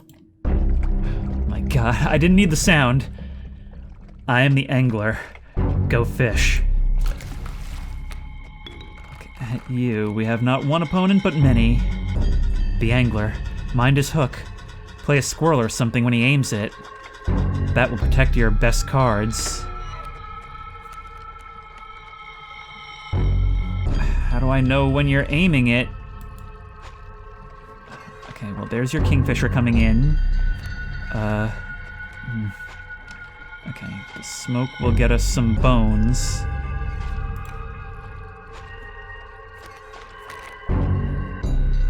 We've still got a bone token on the table.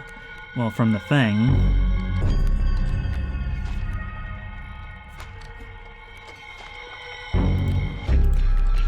Let's play a kingfisher of our own. There you go. And, maybe we don't play our rabbit pelt just yet. Let's just do our damage. Survive our hits. Which fish? Hard shoes. Okay. Let's take another card so we have it. The magpie. Okay, you're gonna take that, and that's okay. Our kingfisher's gonna hit again. Bring in our stink bug, which will negate your damage. Pressure fish, easy shoot. Oh wait, no, you can change it? Okay. But it'll be whatever I last placed. It's not necessarily the best thing. Okie dokie, that's relevant. Alright. Let's let this play out.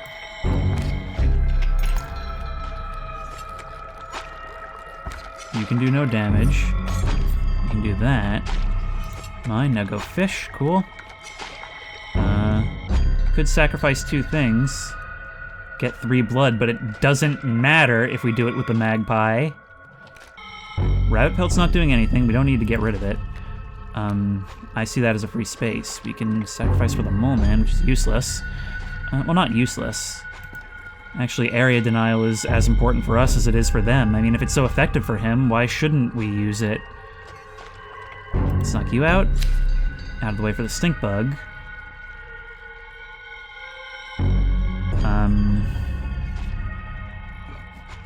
Let's just keep hitting you.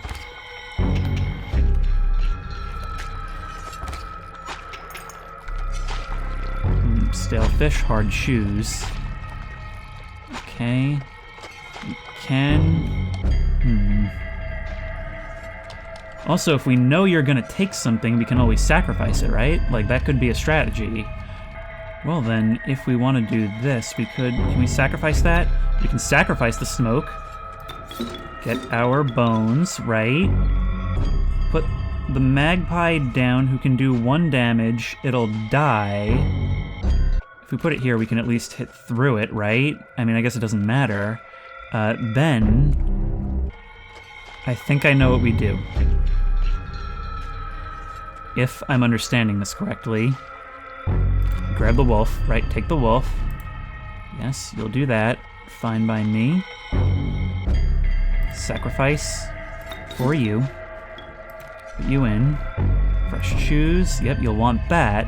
But that is okay, because then we can place a squirrel.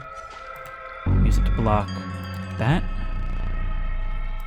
Okay, right. And then you'll take a squirrel, which you can't do anything. Actually, I'm now realizing something different. You don't sacrifice. That's your big difference for me, is that you don't sacrifice. If you take a squirrel, is that also just area denial? Just cluttering your board? And then we can use our coins. We can place a bat right there. Here's what we'll do. We'll place the bat right there. Replace the squirrel with the mole man. He'll tank the hit. He can't move anywhere, right? Well, actually, no. That's actually significantly more useful to you because you'll do that, but whatever. I think we should be in a good spot to, like, really hit him hard now. Goodbye. But now you're going to have your phase 2. How will you ruin all this? Are you still going to get your choose? No, you just put up a wall. Which I guess is just like, okay, we actually have a good opportunity here. We're gonna, maybe. Unless you just start doing some nonsense. What bonuses do we still have? We could bring in the, it's kind of hard to see at times, actually. We could start flying.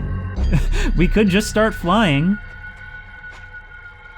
That denies us the chance to, look, 2 of our guys are already flying. But we'll get those, look, 1, 2, 3, 4, 5, 6. Dude. Okay, I need to draw a card first, cool. Dude, let's take this. Corpse maggot, cool. Take this. Bibbidi bobbidi boo. I don't know what a flying mole man does, but let's just hit for huge damage. With even some left over. Let me relight your candles. Oh, I'll take those. Wow, we actually made it through on the first try. That was exciting, but again, it's the gameplay of this. It really leaves room for creativity. I actually made a lot of mistakes in that one, but I had ways to recover. I think the problem with the Prospector was that it played against my biggest weakness, which is card bandwidth. I may choose a rare card now. The Long Elk. I have no words for this freak of nature. Oh my god. Touch of Death. When a card bearing the sigil damages another creature, it dies, and it moves around. That's potentially really dangerous. Ariuli. This level of brutish strength needs no explanation. It's a big sacrifice, but it's a behemoth. And a largely unimpressive specimen. Strange larva. But in a few turns, it turns into something. I mean, I feel like I should be taking... The problem is I would be more willing to experiment if we weren't going to lose these things when we die. And I still actually have not gotten an answer as to whether we have to go all the way back to the Prospector when we die. Now, Ariuli may seem like the brute noob option, and I'm thinking, like, when am I ever going to have 4 cards to sacrifice? But here's the thing. If I have a packed board, and there's even one gap in the middle, I can sacrifice my entire thing, and basically just exploit that gap to instantly win. Now, that relies on some very specific circumstances, and I don't think it's going to be very useful. The Long Elk is quite deadly in the right circumstances, can also die quite easily. The Strange Larva is the mystery box, and it's the least expensive. Let's try it. I mean, this is an entertainment channel, right? You considered one of the angler's catches as a meal, but the rank odor deterred you. Wow, this is the 4DX experience in this guy's cabin.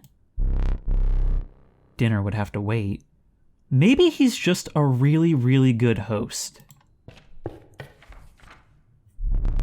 Let me see. A frigid gust of wind billowed, unwelcome, into your lungs. The beauty of the falling snow failed to distract you from the chill in your bones.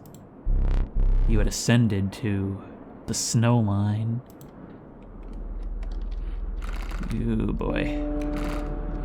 See, the thing is, it gets more painful to die the longer you go because you have to lose all of this stuff that you'd built up. There must be more exploring to do around the cabin, right? But it doesn't seem like we can really interact with any of these things. Oh. Were you added? Were you there before? I don't remember, honestly. But messing with you did something. Messing with you further only seems to piss you off further.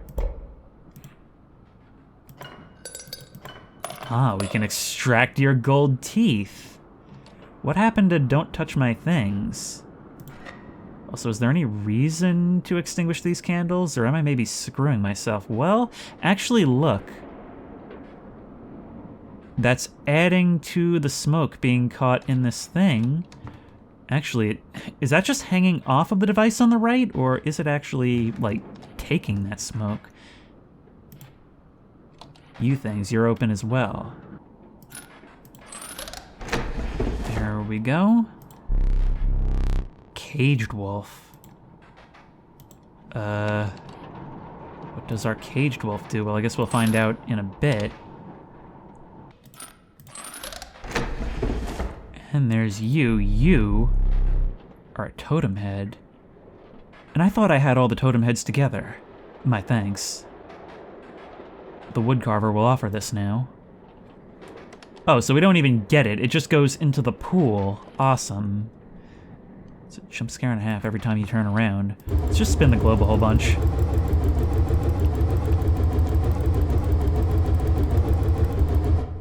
Sorry, I was hoping the gravity disruption would distract you long enough for me to make my escape. Alright, let's try it again and see what this is up to. You arrived at the inky black mouth of a cave. A strange beast lurked within. It spoke.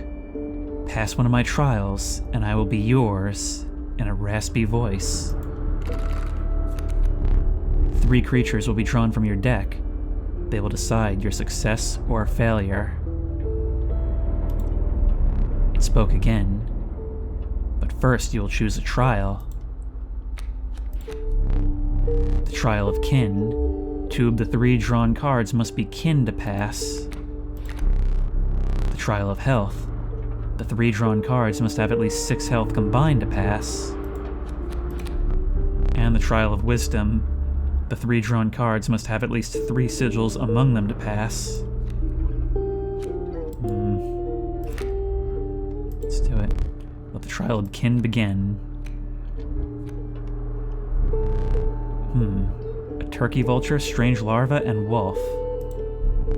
Failure, the creature whispers as it faded into the black. So that was pure RNG then.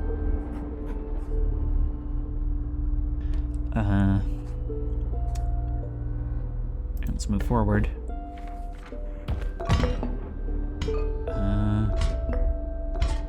We always want more of those.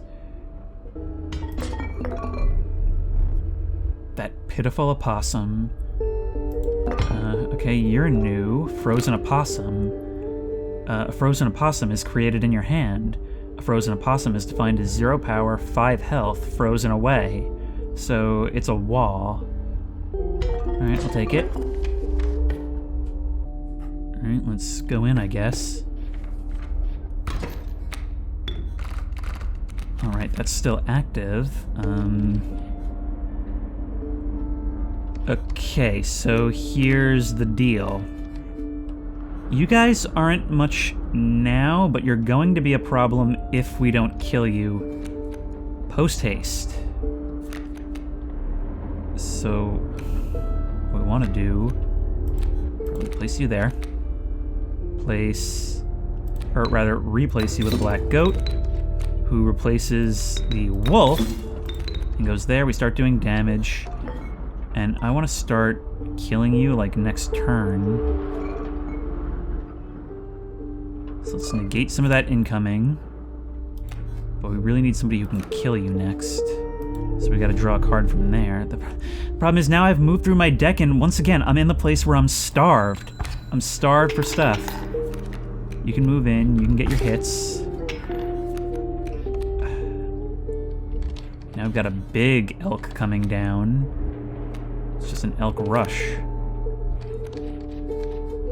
Could we potentially win if we just negate that incoming? Maybe.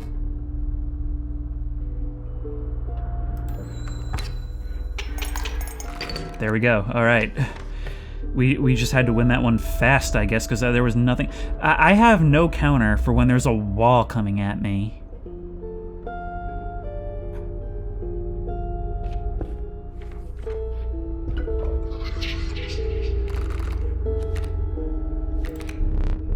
Trial of Wisdom. 3 drawn cards must have 3 sigils among them. Trial of Blood must have 4 blood combined. That's probably more likely. Cool. Yeah. So goodbye. You can do a cool sacrifice. Question is, what do we want to do?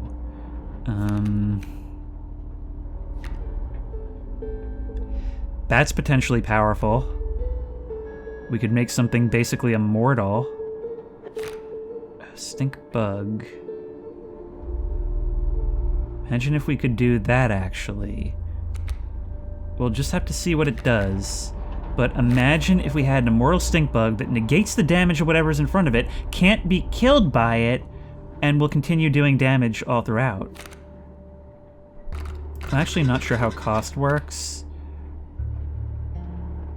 If we had a stoat that could do this, that would be pretty cool. If we had a wolf that could fly, that'd be even cooler.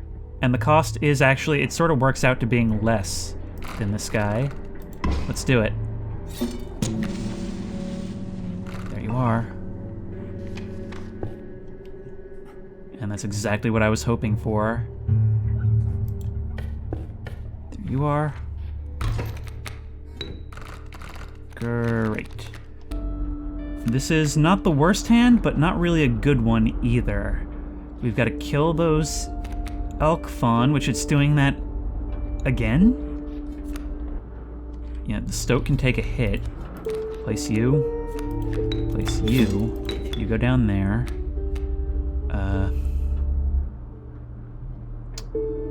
That's gonna have to wait. Let's get our hit in. You'll get your hit in. We can get, yeah, no, look at this, look at this. Another elk fawn and a full-grown adult elk, which we can't chew through at all. This really is just like, you gotta alpha strike it. This whole thing is just a valley that we run through in the middle of a stampede like it's the friggin' Lion King. Hello, stink bug. We can, could do you some damage. Bring you in. Put you there. You'll negate the damage, but it doesn't matter because you're gonna kill it, and then you'll negate it the next time and hopefully kill it too, unless it grows up big and strong. We can replace whatever with the bat later. Black Goat can replace something, but there's no point in doing that right now.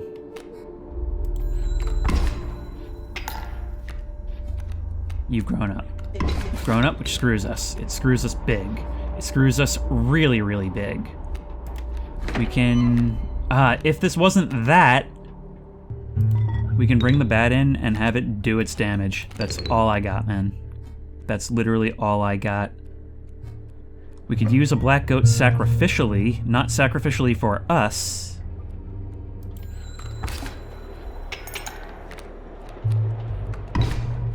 It doesn't really help us too much. If I draw something that requires blood, well, that's pretty much the thing I don't want. We could keep you pinned, I guess? Suppose we could. It would actually be a better idea to use it on you. Darkness take. Caged wolf goes there. You hitting? Yeah, no, we have, unless it's with a flying thing, there is literally nothing we can do.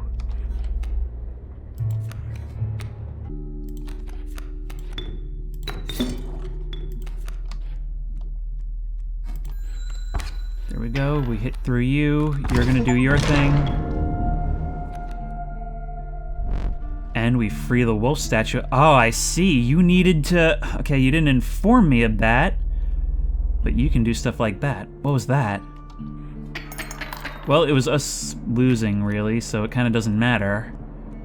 You can strike through that. We can't shoot through all this. It's just too much health. We cannot shoot through it and do any damage. You've got this huge friggin' thing coming down, which we might as well... Hefty. At the end of the owner's turn, a card bearing the sigil will move in the direction inscribed in the sigil. Creatures in the way will be pushed in the same direction.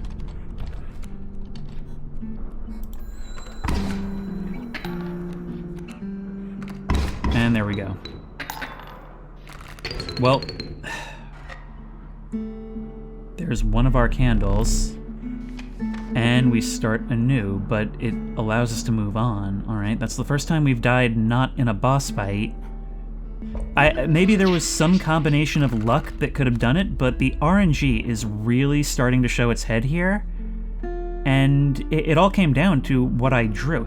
Like, certain cards would have been possible to beat that. We did Alpha Strike the same thing the first time. But if I'm not getting that, then really all I can do is delay the inevitable outcome. Let's try this.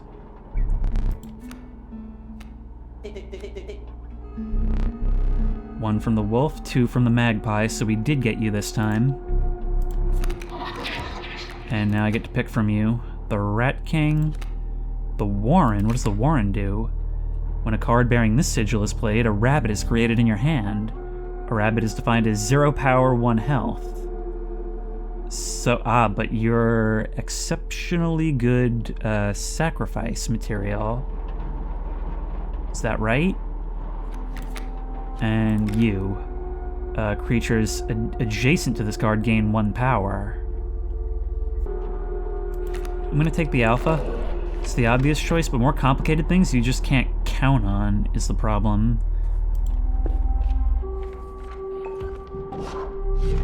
You came upon the old woodcarver, who fixed her intense gaze upon you. After an overlong moment of silence, she moved to offer her carvings. What do you do? Stinky! Anyway, let's just take another head, since nothing we have here really fits. And I don't even know what I want to do. Being able to sacrifice the stink bug, I think, is still our best thing. Maybe getting more bones would be better. Not really. Not really. Okay, let's take you.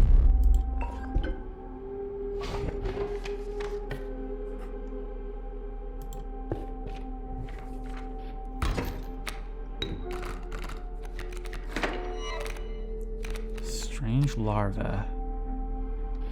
You're also a worthy sacrifice because of our totem. Yeah, once again, it's basically... It wants us to Alpha Strike, and the problem with an Alpha Strike is that's not up to us. We bring in the squirrel to bring in the strange larva. Stick you in the corner. Bring in the rabbit pelt to keep things off of you, really. Not that it'll help with that. And you're just immediately going to start causing problems. You have started to grow the strange pupa. But you're not going to get hit next turn. But your things are going to start growing too. We've lost. This is, I think, mathematically over. Yep. Yep.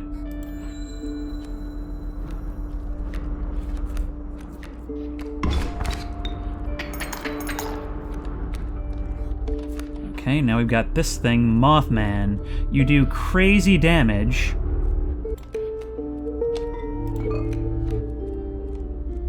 only Hail Mary is to bring in a squirrel.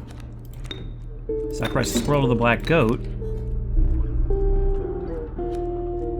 Bring in the magpie, right? Draw a card. The wolf can then come in and maybe do something good. Well, Mothman flies. Mothman does fly, so that's actually a lot of damage coming in. We might actually be able to pull this out. Let's try it. Oh, well, right, you need a sacrifice. You require a sacrifice. Do it. Hit him. And we're gonna get that next turn as well. You can do a lot of damage to us, you can, but we will win the battle of attrition. If only we can... The problem is we can't summon anything else. We could get the wolf in there, but it's not worth it. All we can do is block your attacks, because everything else is relying on a miracle. We're gonna have another 4 incoming damage, another 7 out. We just gotta win the numbers game. There we go. If we hadn't gotten exactly that, there would have been no friggin' way. On the house, we get that, and the wolf pelt is pretty good. We don't have enough teeth, but we can get another rabbit. I'm worried we're just screwing over our RNG by bringing these out. Yes, they can be worth it, I suppose. Might as well take them, right?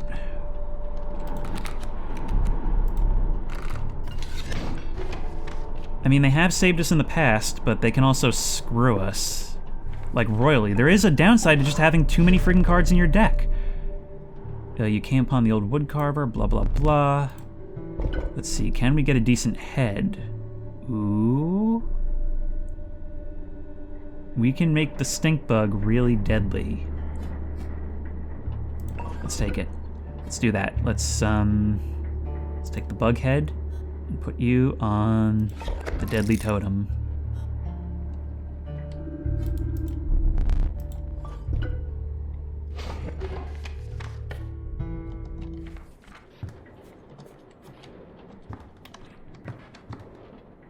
Now, that's kind of what I thought of, because when you first released the wolf from the cage, I thought, oh, this thing over here is opened, and then I was like, oh no, it unleashed the wolf.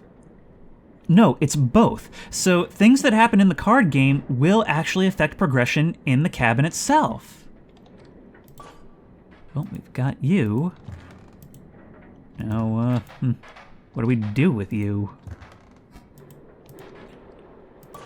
Ah, I can stick you in there, and we get the knife. You finally pried my special dagger from the paws of that squirrel, though you may wish that you hadn't. What do you mean? That one's only for card dueling. Oh, it affects the game. Do we get to keep it between runs then, or do I have to hatch the wolf every time? That's the kind of thing that bothers me, because, you know, I was at least sort of looking forward to dying in the second stage and finding out how far back we go. Now we're on stage 3, and I don't even have that luxury.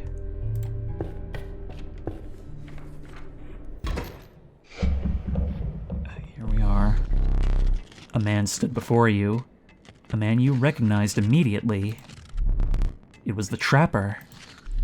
You reached out to examine his wares, but he stopped you.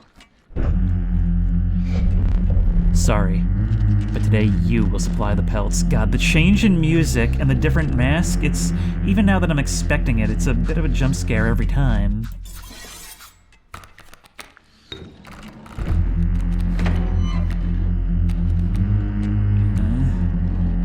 Corpse maggots can actually be really, really freaking good right now, I think. But we've got really no benefit. The special dagger. You will place a weight on the scales. The pain is temporary. Oh my. Okay, I see the nature of our sacrifice now. Alright, let's bring in the stoat. Back on the board. Can't draw just yet. Can't really do much of anything. So you'll do your hit, you'll do your hit. You're bringing stuff down there. And that's a lot of damage right away. This thing can be really deadly, it can, but I can't put it down. I've got nothing to start myself off with in terms of bonuses. Squirrels are gonna be worthless here. I'm just in a position where there's nothing... We can do that. We would have to sacrifice the stoat, though. And the bullfrog is coming down, so it's gonna die anyway. Tell you what we could do is balance the scales and buy ourselves more time. Oh my god, no! Anything but that!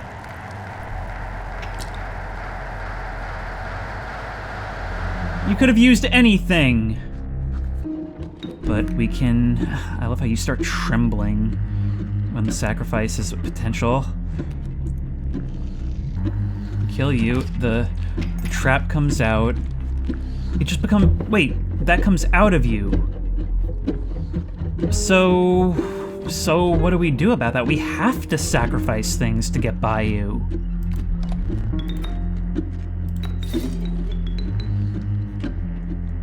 Well, what we could do is kill you. Oh, the problem is we can't choose who attacks and who doesn't, so we can basically blunt your advance and then start putting... Because that bullfrog's a non-factor now. We could blunt your advance and... I guess... just try and get some flying guys in there? I've got nothing else to do at the moment. We need to hit you once and then just ignore you forever. That's a problem.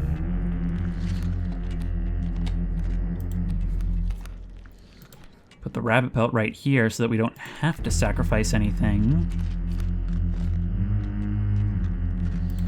The wolf's gonna die. We'll get a pelt and a coin.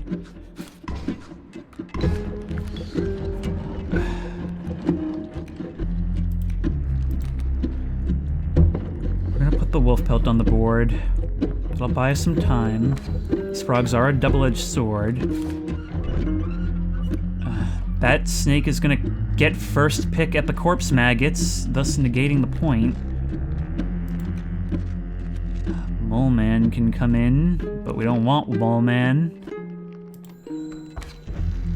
Continue doing damage. We're... Oh my god. We're now completely wide open with two things here.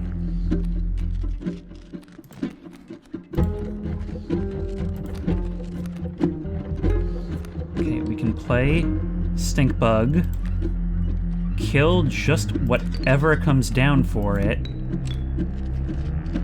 but you're winning the war of attrition is the problem, and there's still another level, and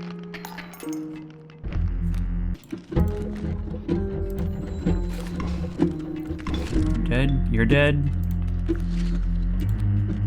You're gonna go down here. We can use that to bring in the bullfrog and start killing. It's gonna bring that in.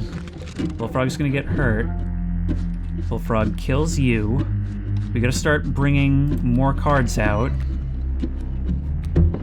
You're a good thing to have. If we can sacrifice something next turn, which we should be able to do. We actually have time. The lot of gold on the scale could help us here. Yeah, let's sacrifice something and bring you in. I don't know what your second stage is going to be.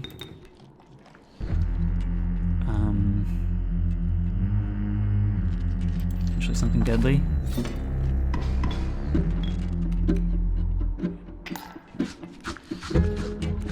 Got the wolf pelt. We'll save that. Start bringing more things out. Kingfisher, okay. Got a lot of death cards. Mothman is in play.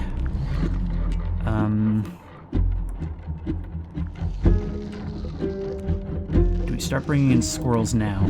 Maybe. Maybe we do. Keep them off the board for now, though. Mothman. Oh, Mothman does hit those!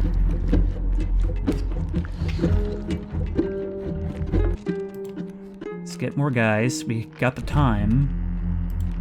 The wolf pelt in front. It's going to take you some time to chew through.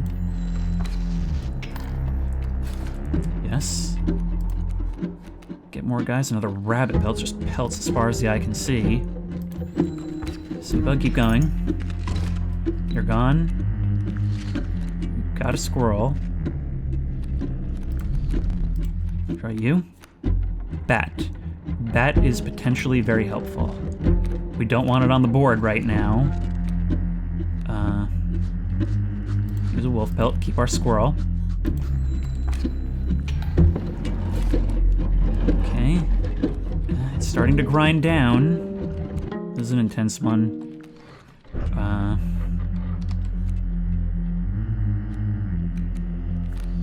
Squirrel.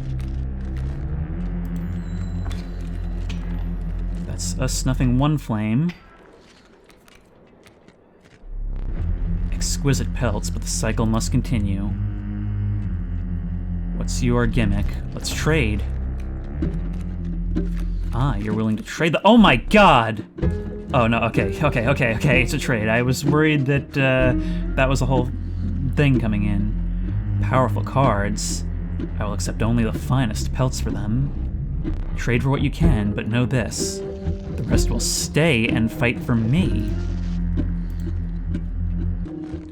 Problem is I can't really see the right side of the board because my eye is missing. It was necessary, but alright, look, what can we trade? We can trade the magpie to remove the adder. Do we really want that, though? Not really. What we want is flighted animals flying over this thing. Rabbit pelts. Can we do anything with that? Can I get rid of this grizzly in front of the coyote? That's a question. Okay. Oh no, that did take a pelt. Alright. No, that actually is a huge deal. That's a huge deal. Yeah, no, getting these earlier was not a waste of time at all. Taking those gold teeth out of the skull may have saved us, but let's try and be smart about this.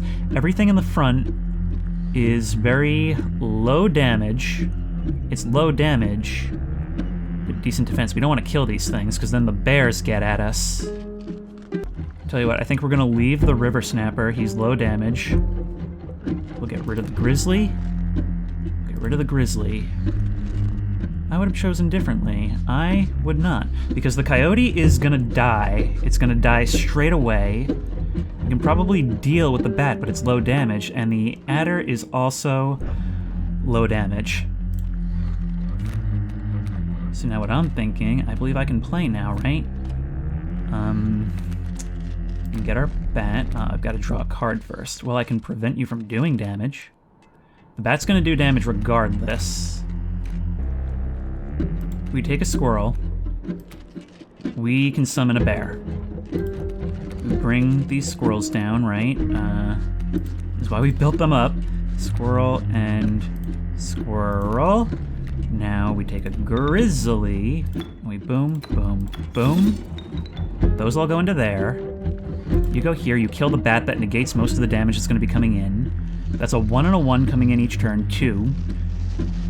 That's 1 output from damage from the stink bug, but 4 from the grizzly, unless something else comes back down. And then we can take our bat. He's going to hit straight over all this nonsense, really. Or wait, do you attack directly? No, you don't, actually. So let's put the bat right here. I hope that's right. I hope I'm understanding that correctly. I mean, next turn, if we really want, we can... I mean, you're going to do that damage right there. We didn't really have a way to kill you. I don't know. Is there a way to kill these things? I don't know. But next turn, we can always block. We can always block with the squirrels. And in the meantime, we should be doing a whole lot of damage. You're gonna kill that, that's okay. Yep, we've got a lot coming in now. Squirrel can just consistently block, or potentially we can do even more damage by bringing in a kingfisher. I kinda wanna do that, I kinda wanna increase our damage output. Boop. Whole lot going in. And, oh wow, I didn't expect an instant win like that. Okay, that was a lot of time thinking. But hey, you can't say this game isn't exhilarating. Look at the pile of death on my bottom left side. Oh god, is the eye loss going to be permanent as well? Need a light? I caught just a little bit more of a glimpse of you. Oh my god, look. That is one of the most brilliant things about this game, is that you spend the entire time trying to get a good look at somebody that's right in front of you, and it rewards you in bits and pieces at a time. Your reward?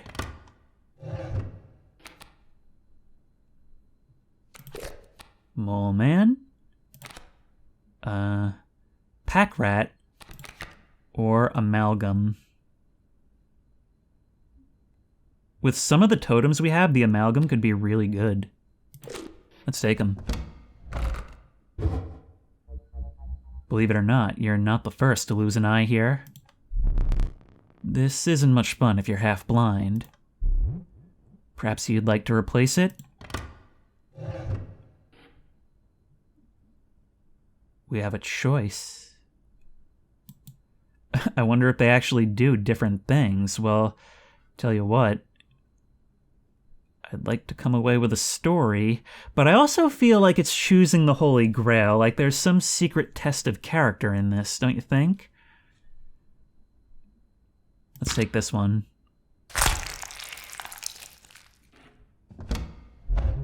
Better? Wobblier. Regardless, the choice is final. You've got a plan for everything, don't you? With the enigmatic trapper and trader now bleeding into the snow, you persisted. I wonder if we'll still be able to run into them further on.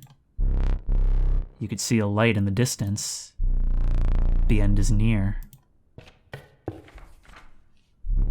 Let me think.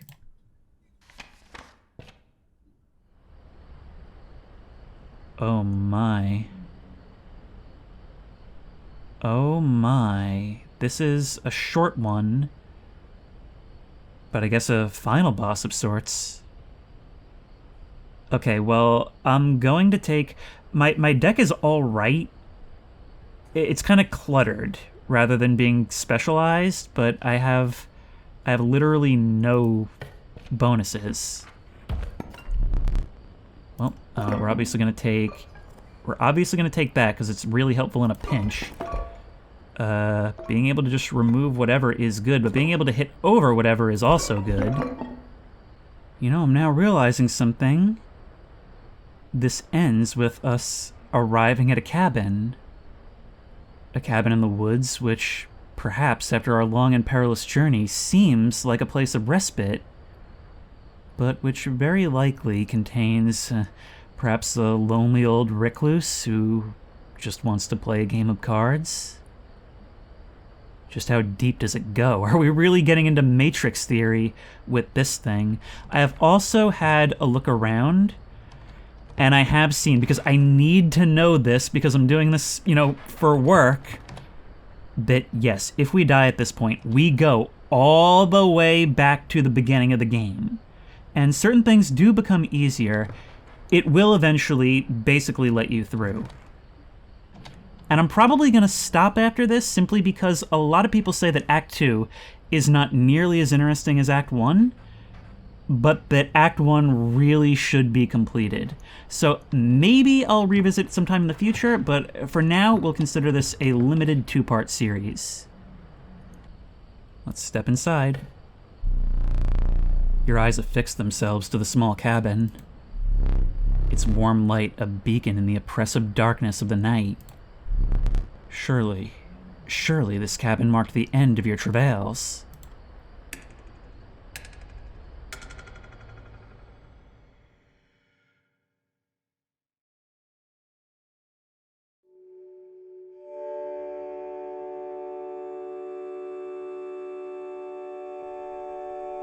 Huh? I'm actually controlling this.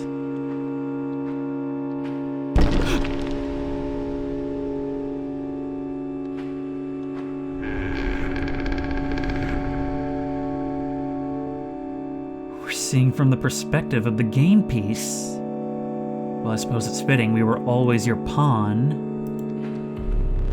Steps away from the strange cabin, You were presented with an opportunity. I don't offer my boons to just any traveler. If you are able to pass my trials, you will be rewarded mightily. The Trial of the Winged. The 3 drawn cards must include a card with an airborne sigil. The Trial of Rarity. The 3 drawn cards must include a rare card. And the Trial of the Swift. The 3 drawn cards must include a card with the Sprinter sigil. I literally don't know if this is possible, but this one is the most likely. Nope. Yeah? No. But we only needed 1. There we go. I will grant you one of my most powerful boons. Cards that dramatically alter the game, and you don't even need to draw them. Is that right? The Boon of the Forest. You will start a battle with grand firs on all your spaces. The Boon of the Magpie's Eye. When you draw from your deck, you may choose any card in your deck to draw. And the Boon of the Ambidextrous. You may draw twice at the beginning of your turn. Huge win. Taking it. We will repeat that once more. The Trial of Skins. The 3 drawn cards must include a pelt card.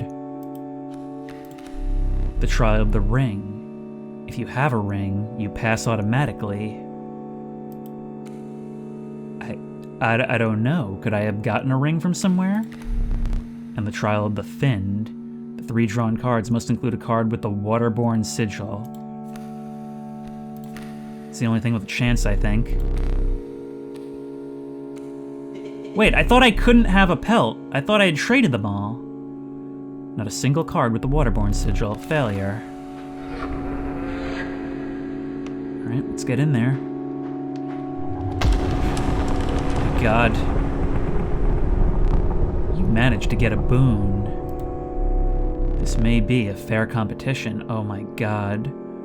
I've also just realized that silhouette is the clearest definition we've got on you.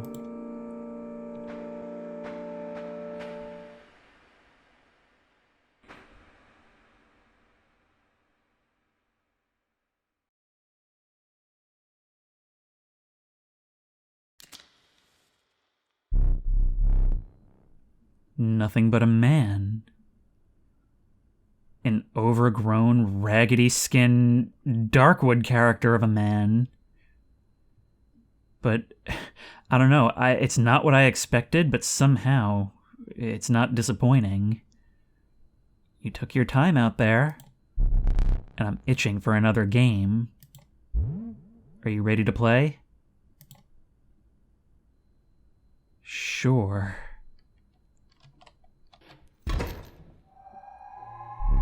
I hope you're adequately prepared. I may well not be. Perhaps one more to be safe. Oh my God, no, that's, oh my God. Yeah, so it's stuff like this when it's so stacked against me.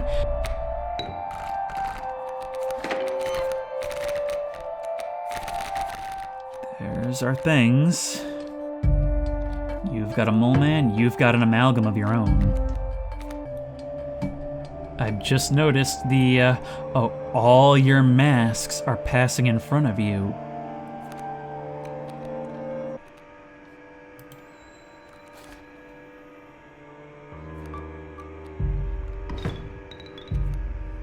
Okay, well now we got the corpse maggots out there, which means that amalgam is as good as dead. You're holding something out, something which I don't like. I can't even look at you.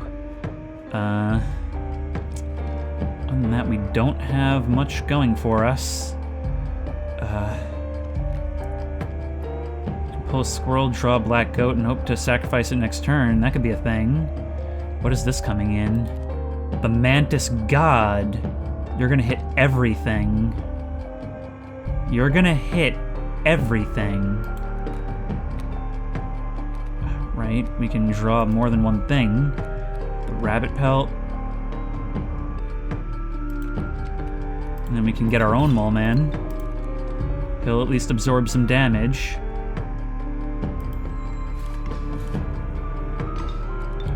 But you can, oh, wait, but you can just do that. But you can, and then stuff like that, and then I can't do anything.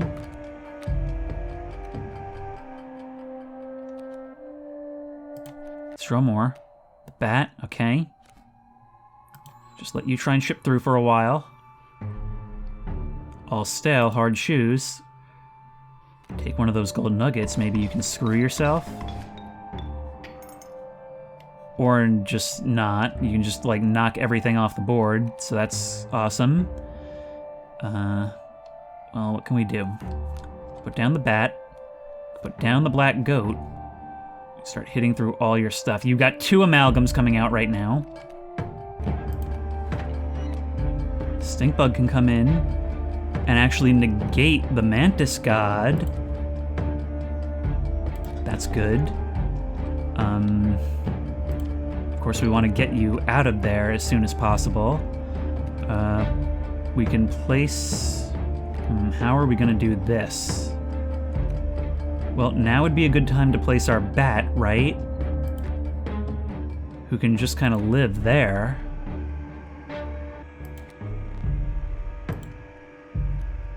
It's smarter if we just leave the squirrel and take our 3 damage, I think. That's gone. That's injured. You got my squirrel. You're blocked off permanently. You do your damage. That's fine. We can knock you out with 1 strike from the wolf. So we take a squirrel. Yes. We've got to draw more before we go, is my issue. Let's take you. 2 black goats. Not the best thing, but sure, we can do it. Put a squirrel there. Put a black goat there. Put a wolf there. Now we can kill you. I would actually much rather you kill that, you know, than just die next turn. Oh my god, I should have just put the wolf in the middle and we should just tank the damage, right? We also really need to cut our eye out. We've got to do it, like now. We're early on. That's just to balance it out, just to stop you from killing us now. That helps too. There goes 1 candle. You're gonna do some nonsense. You capably endured the onslaught of rare creatures. But the true challenge was forthcoming. Shadowy figures appeared before you. In their eyes glimmered a recognition of kinship, colored by guilt. They were betraying you? I remember that one fondly. Oh, those are supposed to be my death cards, but because there's not enough, you should still be able to get a couple. Okay, what do we do about this? There's no point in squirreling it up right now. We got a rabbit pelt and a strange larva. Strange larva is very, very helpful to have. We need to get a squirrel for it to be useful. That's good. Reginald, his damage is negated. You're gone. You're just gone. So a squirrel and a card. We want our things in here. The rabbit pelt can help for a time. A squirrel. And a strange larva. The kingfisher will come later.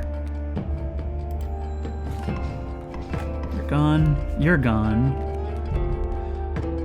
Trade for what you can, but know the rest will stay and fight for me. Okay. I'll take you. Is back. He doesn't do much. It's actually better for me. Okay, now. As for Amalgam, stop, draw a card. As usual, take 1 squirrel and 1 other.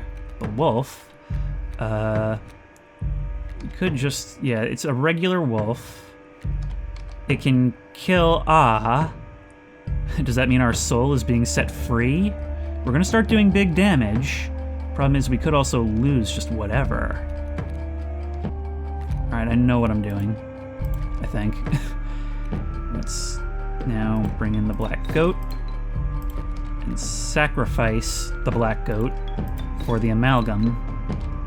That's gonna kill Ah instantly and then start dealing damage. If the bat dies, which it shouldn't, it should kill this elk. Well, the next thing is gonna kill it, but that's okay, because then we can move in the kingfisher. More damage, that's down. Win a battle with damage from squirrels. This moon. It's dramatic, yes, but it provides no value to my board. I wonder, are you gonna make us play in the dark? Dude, I'm half blind.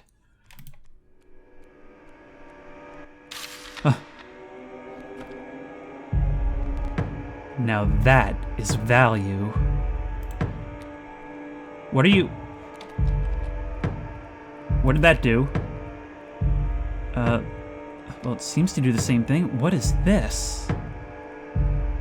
No damage. Mighty leap, so it'll block from flying over. We've got 40 health. Tidal lock.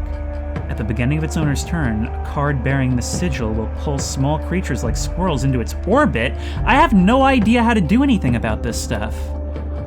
Omni Strike, a card bearing this sigil, will strike each opposing space that is occupied by a creature.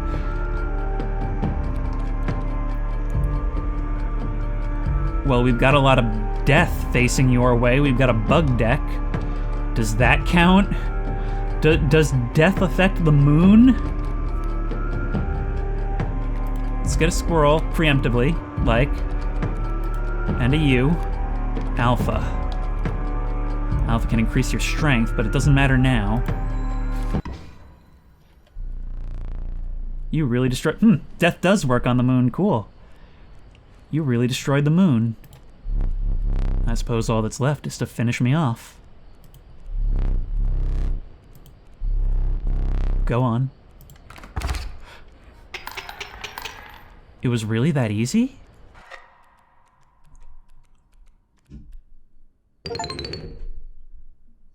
Enduring victory, defeat Leshy. Oh my, I think I just beat him! Oh.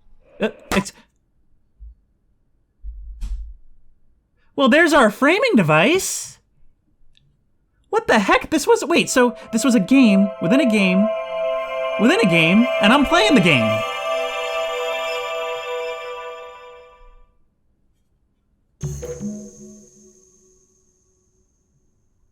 We've just undergone a sudden genre shift, folks. I guess we start watching? Alright, it starts with September 15th.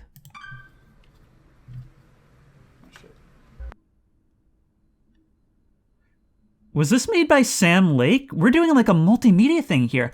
Okay, I imagine this is the thing you guys wanted me to play this for.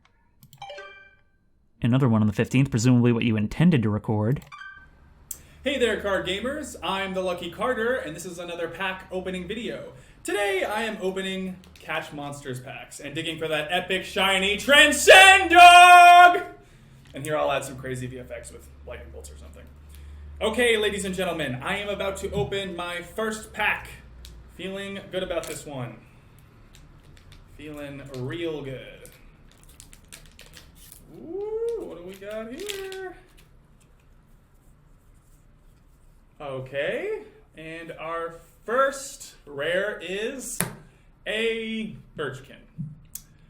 Not exactly a viable competitive card, but hey, it's a pretty one.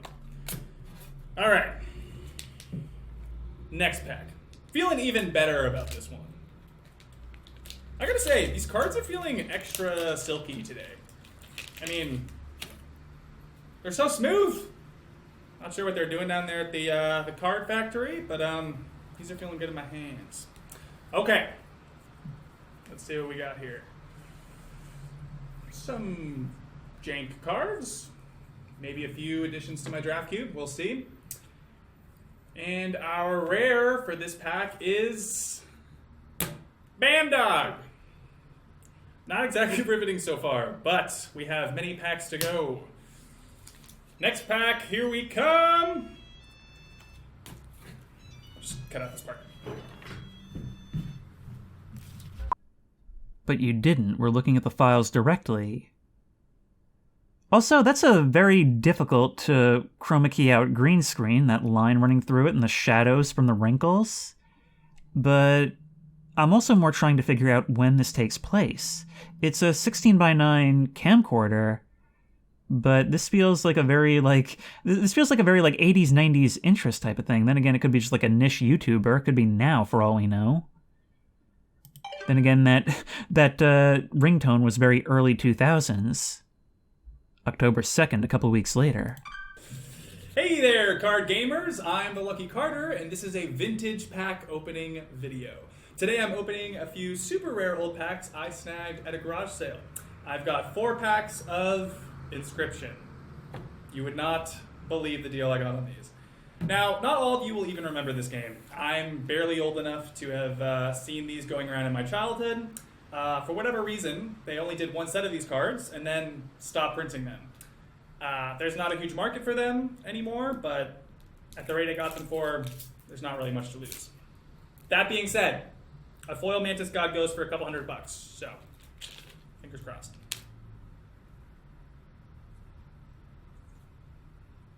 Really cool art on these. Definitely stands the test of time. And our rare for this pack is Blue Mage. Cool looking card, but not going to be worth very much. All right. Let's see what we got going on in the second pack.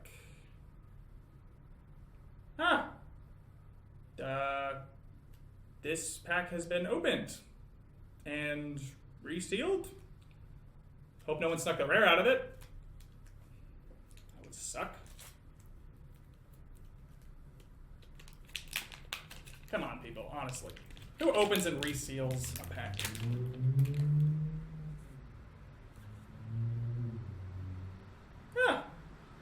There's a set of coordinates on this card. Looks like they were drawn on with a pen. 49 degrees north, 123 degrees west. I think I'd have to check, but I think that's pretty nearby.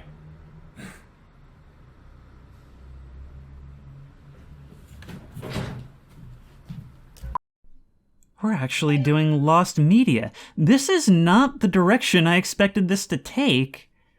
But then again, horror is all about the unexpected, huh? It's when it blindsides you. And it's not like it's completely out of nowhere because, well, we started with this sort of scanline look. We knew that there had to be some sort of greater framing. I was confused as to why it had done that style for like 2 seconds in the beginning. Turns out the meta is meta, meta, meta. Alright, you guys, I'm out here living my best life. Got my trusty headlamp and shovel. Always come prepared, kids. Alright. Whew. There we go. Yeah. Okay. Whew. Getting close. I think. Assuming there is a thing to get close to. This very well may be a massive waste of...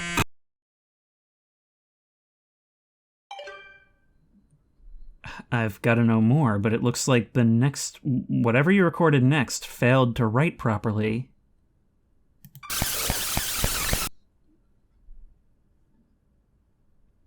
And that's all she wrote, literally.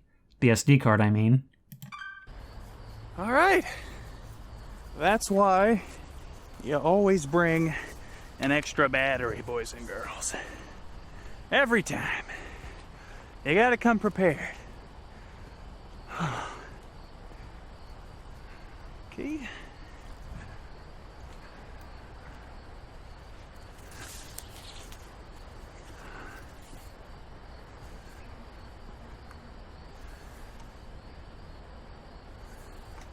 right? This is it.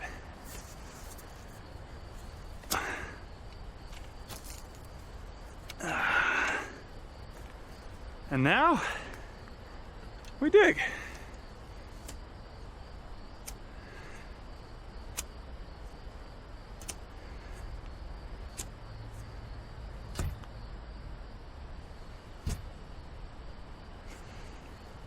I give a 75% chance it's a rock. But only one way to find out.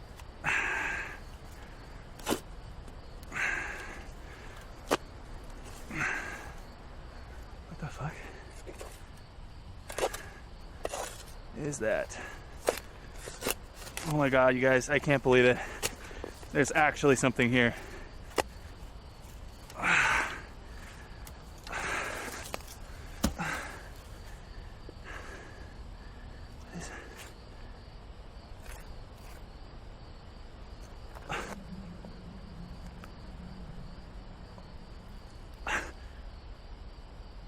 What?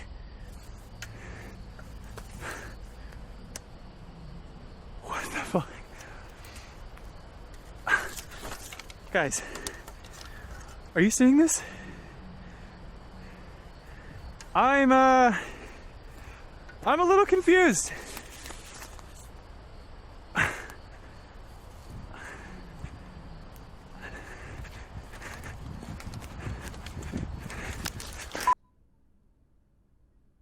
So am I to understand that the reason for the almost, I mean, definitely better, but almost 90s game graphics that we've been playing is because the contents of that floppy drive are what we've been playing? Dude, this is actually really well done, like, found footage / lost media. Not only because of where it's placed in this story so far, but because, like, I'm actually really getting excited for the hunt here. Let's see what's on it, I guess. So I guess this pretty firmly, like looking at that screen, that pretty firmly places these in the modernish day, but Inscryption being something popular from the 80s and 90s. And I guess what he's found is an unreleased, like, PC version of a card game. Who even has a floppy disk drive anymore? Wow, we actually get to see him ordering a USB floppy drive. Cheaper than a foil steam ball, really. Alright, fine. Wow, great video! You have no idea how great a video this is. Okay, time to figure out what's on this thing.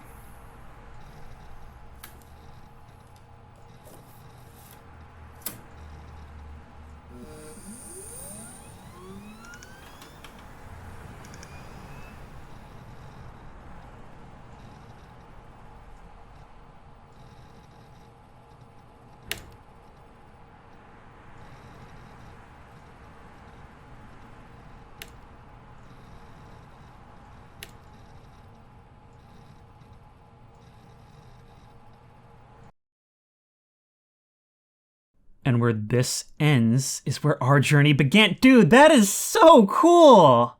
I mean, not only is it stacking on these, like, layers and layers of meta, which I was commenting on even before I realized they were literally doing it, but it all just feels so recursive. And actually, wait, let's compare that against what we experienced before the final boss, right? For a moment, our character at the table was brought into the piece. So it just kind of makes you wonder, are we sitting here, or is he sitting there, and we sitting here, the final level? They're actually doing Matrix theory in a way that's really cool and creepy. And I'm sorry, it's just, this has all been one session, so I've spent the past, like, 3 to 5 hours or so just kind of recording what I thought was a very atmospheric and immersive card game. And for it to throw all this at me in the end, I'm super intrigued. Now, you guys say that it's not necessarily worth continuing past this point, so I'm gonna leave it here. Even this, if the game ended right here, I would be completely satisfied, because it just adds a whole layer of mystery. This game that already felt like this weird sense of malice, and this wondering of why I'm here.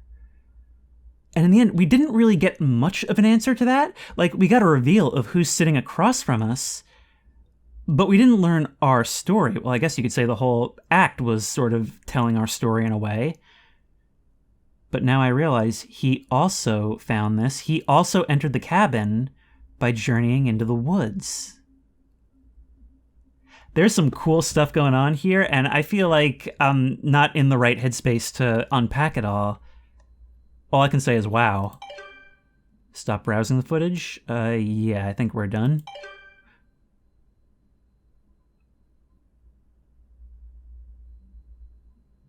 I guess we can claim our prize. I do not celebrate often, and I seldom give gifts.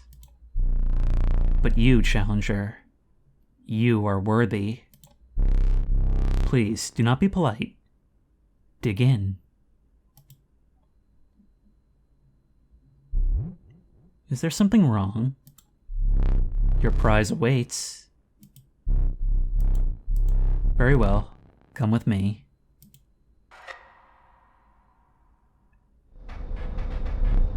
Stand right there.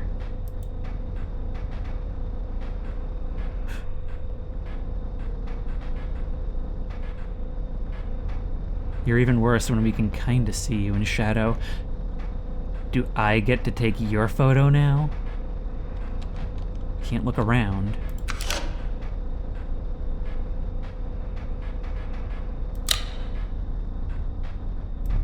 Please do not be foolish. There is no film in there. I will need that. You, Challenger, are a champion, and I wish to commemorate your victory. Please, inscribe your name.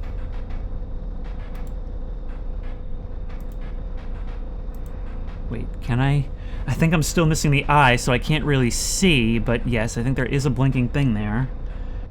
You can't see it, but I wrote Chris P. Librarian. Shh, do not despair. You are a winner.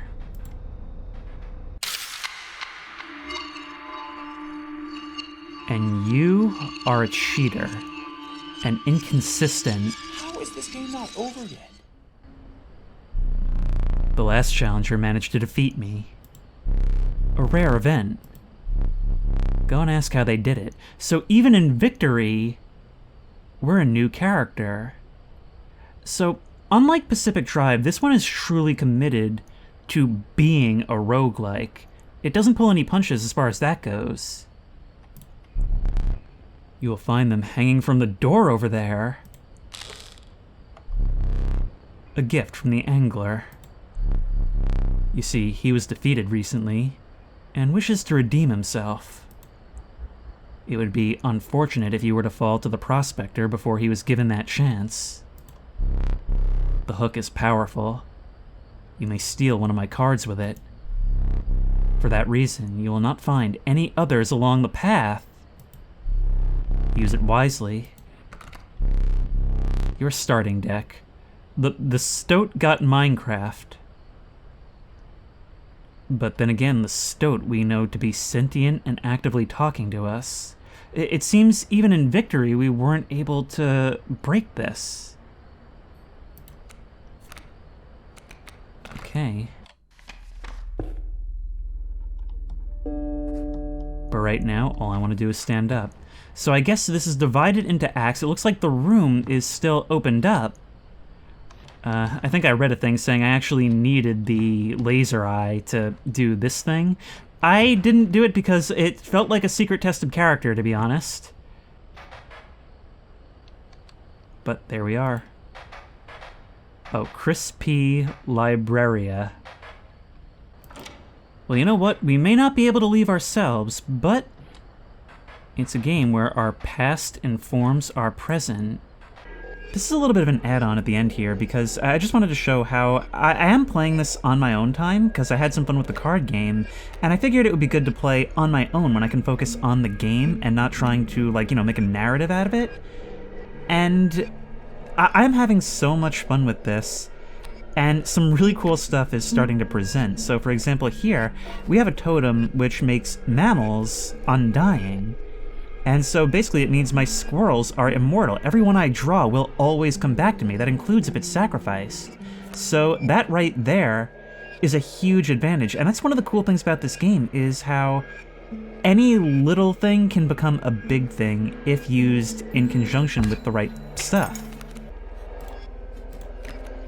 And the thing is, they can also be returned to my deck and played the same turn. Oh my god, this is so broken.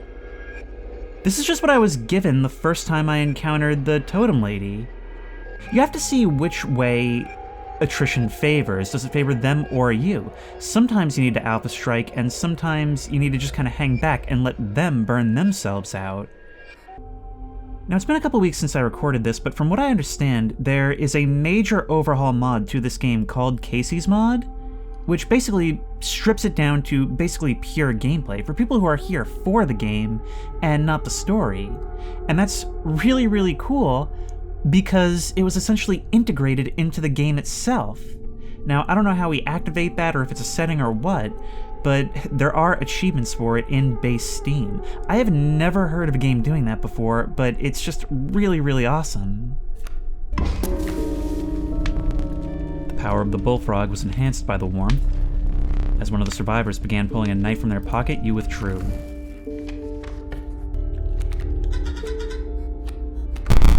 Oh, yeah, no, see, that's something else strange that's happened. Great White. So earlier, when I wasn't recording, I drew a card that was offered to me, and it was literally just pure static. I guess if this is a game, it's supposed to be a glitched card or something, but this card itself is bloody. I've never seen the Great White before. Earlier, when I drew it, it turned into a skink. Well, it's waterborne, and it does crazy damage. Now we can go boop, boop, boop. We don't need Casey anymore, because I want to... Dude, I'm going to play the Great White.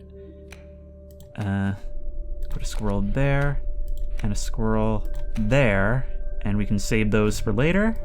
Oop. I could have put down the stink bug, I suppose. You're dead.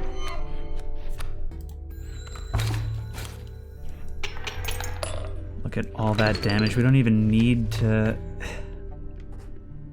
When you find something that plays to your weaknesses, not your strengths, your weaknesses, that's when you begin going crazy. You came across a hobbled man standing beside some boulders.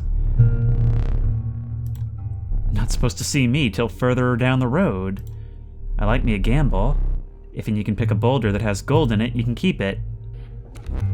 Alright, do-do-do-do-do-do. Hee-haw, 'tis gold.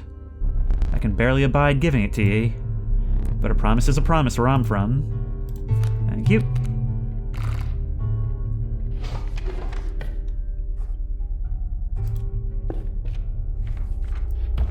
Now, I got this earlier. Your pack is full, but a small critter will give us something new.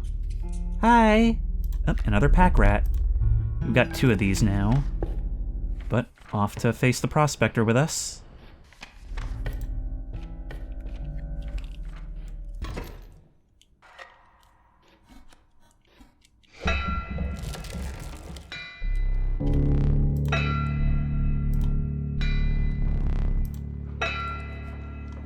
I'm so sick of this boss. Huh. We're starting to get new commentary and new stuff. Where's that hound of mine? First time we've had you bleed into the actual game protagonist, or player, or me player, or... Yeah, this game's real meta. We'll remove you guys. You have to think a couple of steps ahead. The difficulty in the Prospector is that you have to think yet another step ahead after you win. And now that the wolf, he's going to start working on the mule. And then let's just let the coyote attack here for now. Let's start building up our bones. There we go.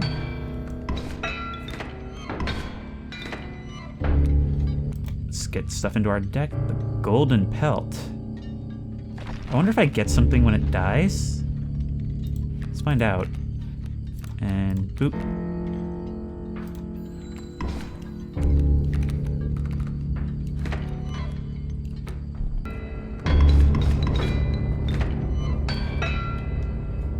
doesn't look like we actually get anything for it, but we've got the Rattler. Not that it much matters now. It actually benefits us to just hold the line here as long as possible so that we can build up our deck. Even independent of the mule, it's very doable. Yep. We just gotta... Look at this. We have so many squirrels. I, like, don't want to take any more. See, this time it turned into a black goat, so it must be something different every time. This is a game about cheese. What you want is to position yourself for cheese. Goodbye. And now you're gonna get rid of everything on the board, which is why I didn't put down anything important. Bye.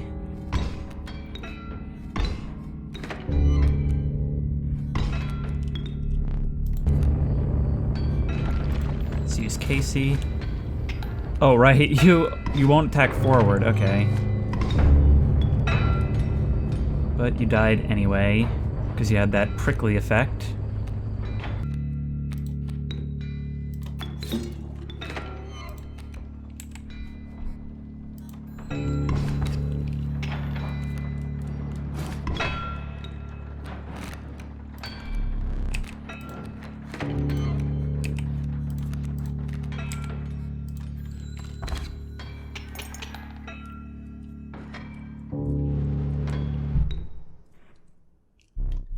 Your lives are restored.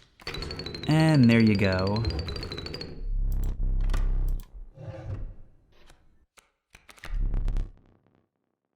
The Eternal Serpent, death strengthens it forever. Oh, we've already got plenty of that. If we move that into the reptile world, Ouroboros becomes a whole new thing. Amoeba, the sigils are ever-changing. And so is this game, and if I were to put anything onto the value of the game itself, I would say it's this, that it's very complex in terms of what can happen, which keeps it interesting, but it's very simple to understand and play, because at this point I put like probably 6 or 7 hours into it, and I'm having more fun than ever. I may not be understanding this correctly, but this could potentially be nuts. You have a sprinting thing that moves all over the map, hits everything to its sides, and kills instantly. I love coming up with creative nonsense. Oh, what does that totem do? Well, it affects serpents. And Guardian, when an opposing creature is placed opposite, it'll move to that space, okay. Dude, not only does this mean that we have infinite sacrifice material, we also have just an infinite shield wall that nothing can do anything about. This is so unbelievably broken. Well, let's start doing even more crazy damage, I suppose. How about this? My snake versus your snake?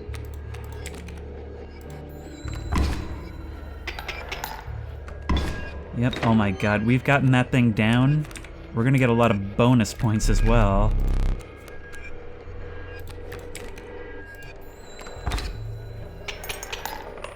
Look at all that.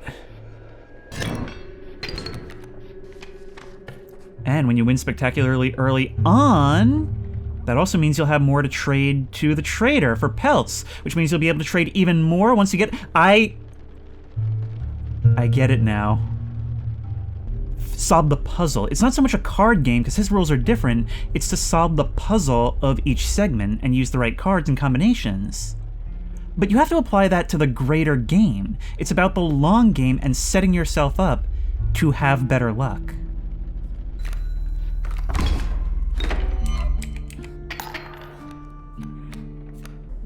So now here, they actually kind of have something that can do something about me. They came in with their Kingfishers early. I didn't have a great hand, or at least nothing I could spawn right away without sacrifices, so they were able to get some damage in. We can sacrifice these guys to get ourselves some bones. Put you there. We'll get one of those. And then we can use a Rattler to start doing more damage, as soon as we got them, that is. Now this bone-centric thing is actually kind of screwing us. Well, I'll tell you what, we can put you in there and start sliding you out.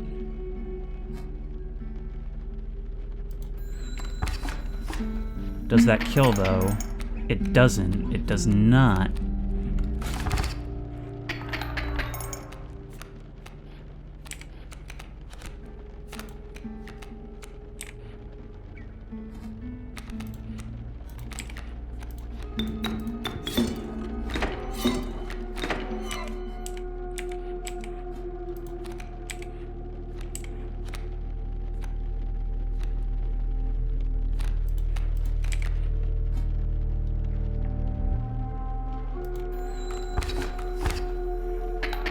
And now we can start balancing the scales a little bit, but we gotta choose between the lesser of two evils because they can hit right over us. Now we've gotta hit right over them. And so this is, yeah, it's these dynamic situations that arise for like weirdness you don't expect. Well, Stinkbug can kill you. And, well, Squirrel can't do much of anything really. Except keep dying. So our damage output is going to be 1, 2, 3, 4, 5, but it's going to be 4 for now. So even the broken stuff can be counter-broken. You found yourself among a grove of thick and pungent mushrooms. You squinted to see a figure through a thick cloud of spores. We are the mycologists, yes? Yes. Oh, God. And we are performing our experiments far from... We are not welcome elsewhere. We will experiment on your flock, yes? We will need 2 of the same creatures. 1 for each of us. This really is dark wood. Okay, 2 of the same. Take the rabbit pelts, I don't know what you're gonna do. I think this could get messy. Look away. Yeah, the rabbit pelt is now 1. Oh, well, I guess it just kind of doubled the health, but if it had more abilities, maybe it would do the same for those? Hopefully not for the cost, too.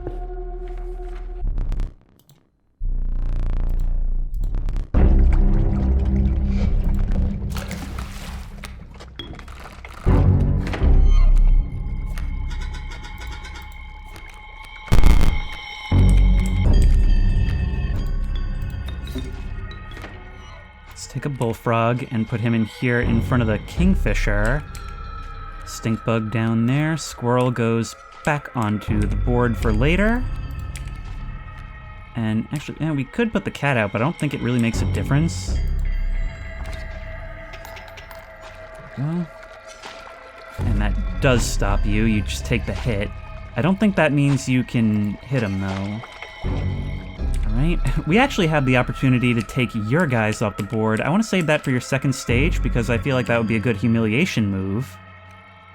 Yeah, we're at the point where we're talking about humiliation moves. Go ahead and take a squirrel, I want you to.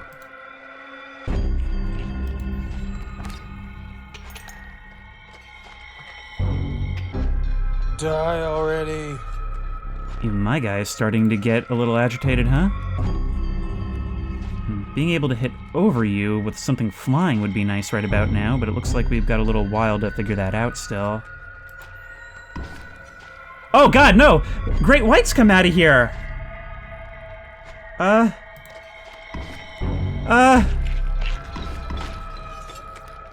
Tell you what, now's the time to go fish, isn't it?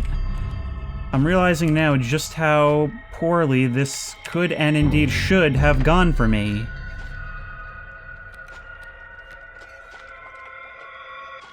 Okay, we're going to take you for me, right? And now we're gonna put a squirrel there, but we don't want anything... Yeah, we don't want anything hitting this guy here, nor there. Just leave the squirrels on the board and don't touch that.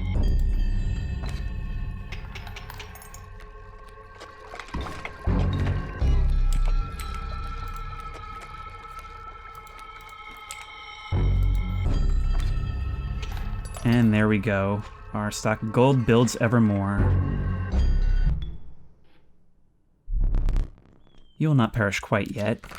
And we got to use your thing against you.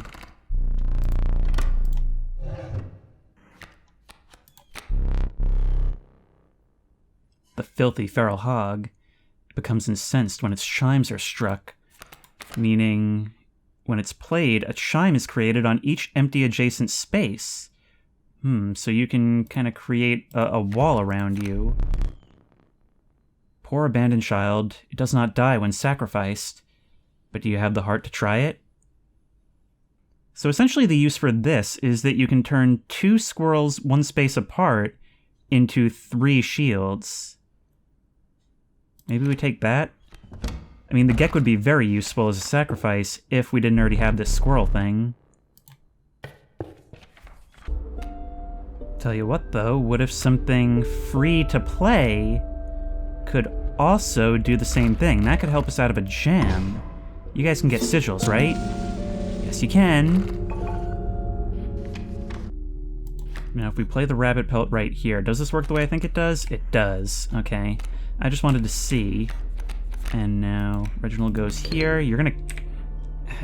I don't remember if you're gonna attack that way or what, but either way, this moose is in for some pain. And we win.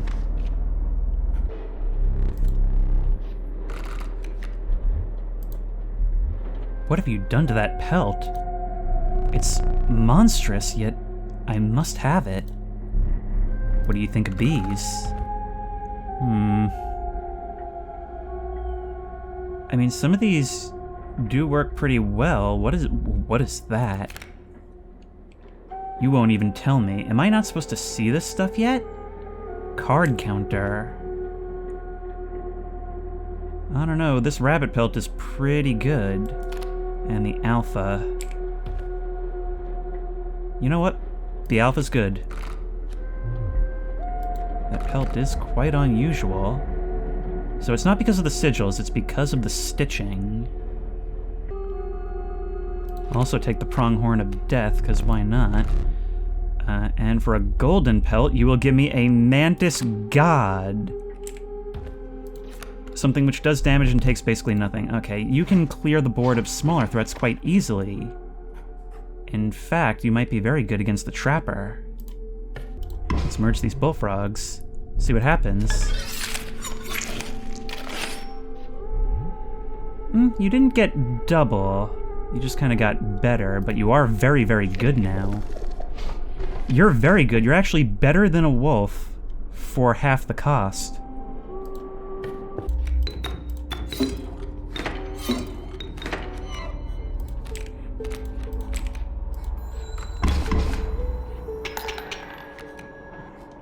Okay. Get ready for the biggest mountain of gold we have ever claimed. Go for it. Look at that, couldn't even all stay in the bowl. You just got a whole boatload of pelts. It's, when you're winning, you don't stop winning. Let's get some more items, because we're out, and then we have the pack rats. Well, we've got the eye. Let's go for this. And for, what do you do? We need to know what you do, buddy. And let's go.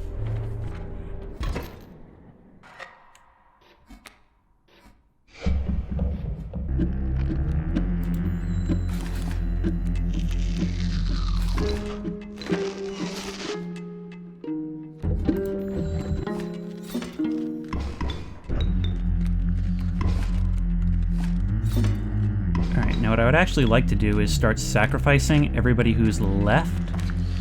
Because that ain't a good start, but, oh my god. The problem is I made my deck all pelts. We're gonna want to cut our eye out during this so that we can do the clock thing.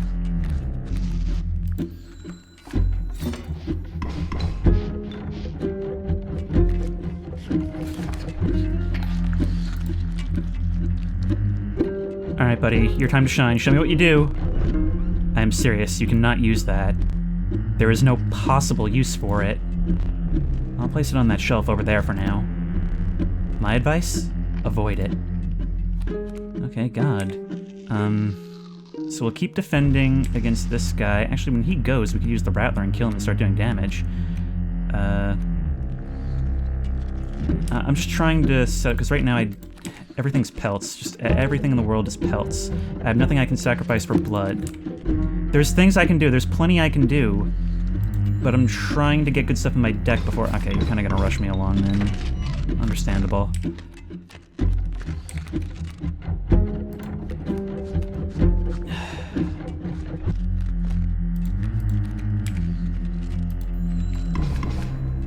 Alright, so those guys are out of the way. That's good.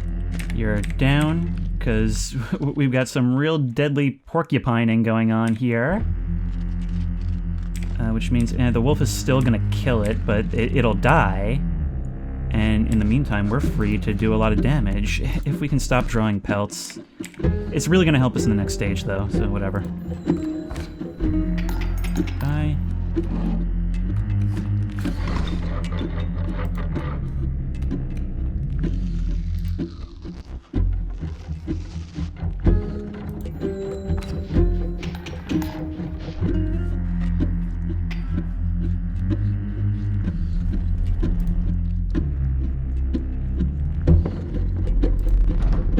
For the trade. Got all this, and we need to decide who's gonna come fight for me, but this is a bit more complicated now. So we're gonna take all your powerful guys. Now it's a question of... You'll become even more powerful. If we strike you down, you'll become more powerful than we can possibly imagine. Well, I don't want tough kingfishers on the board. Almost doesn't matter which one we take, though. You've got a lot of bad stuff here, even still. So what have we got? We've lost all our squirrels. Oh no, they're still on the board. Okay, then, we can do cool stuff, then. We could, like, reduce your incoming attack from the kingfisher. Why don't we do something like that?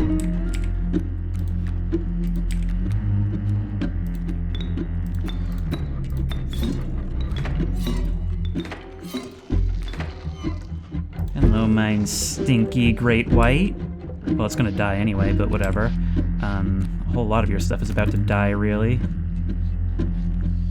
Including that wolf.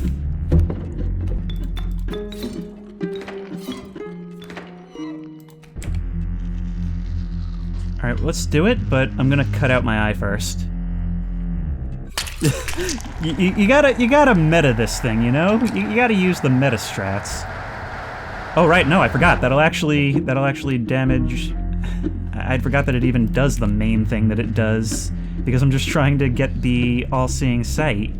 Alright, well, kill him.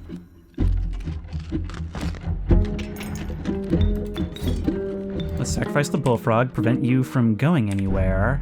We still got a squirrel on the board, but it doesn't matter, because we're gonna kill you. Kill you with extreme prejudice, too.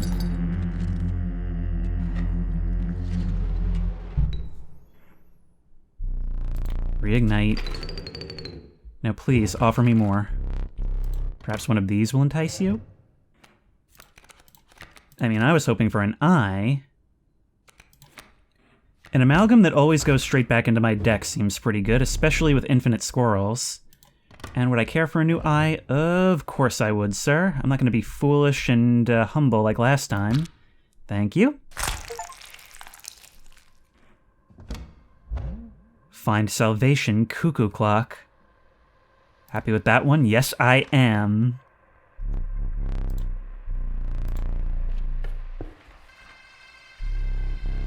A moment. And here we are ready to win again. I was just going to use this to demonstrate, hey, I played a little bit more and I want to show you I'm a little better now.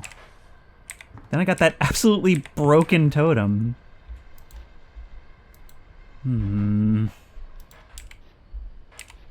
We're able to see things all over the place. It's like looking at your cabin under blacklight. Keep sealed. You came out!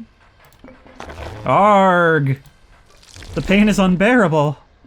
Even after all these years. What do you want? I have very little to live for these days.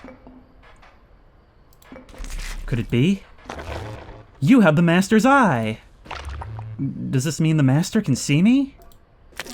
Magnificus? Can you see me? Can you free me? I mean, I'm pretty sure I could pull that cork out of there. I watched that dagger do its work. For a moment, I felt that my misery had company. Oh, but at its own noble purpose. Surely a step toward freeing the master. Watching the angler lose, now that soothed my pain. An old rival of mine, that fisherman. He bested me this time, but I will have another chance. I witnessed the final defeat of Leshy over there. Quite a spectacle, though I had no hope that it would bring me freedom. For that to happen, I think you would need something special up your sleeve. Okay, I think you're not going to give me anything new. But as for this, I just need to see what goes where, right? If I can just figure out how it works. Ah, there's different dials here.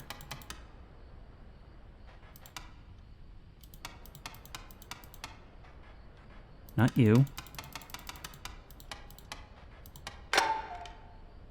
There we go. The stunted wolf. Take the film roll before he sees it. Now! What are you doing there? Turn to face me. Find a spare film roll. So now when we win, if we win, we'll have the opportunity to take his picture. Maybe even the winners aren't truly winners.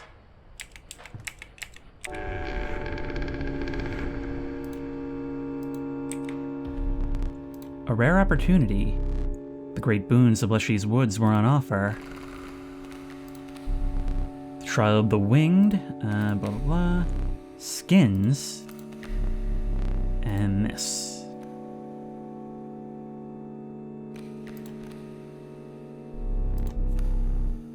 We did it. Did I help?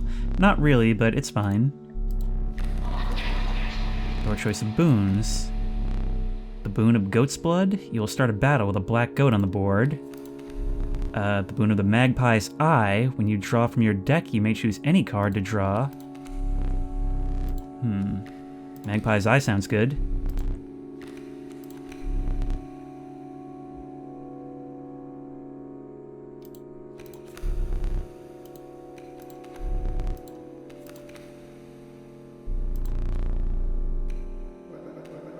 I wish you luck.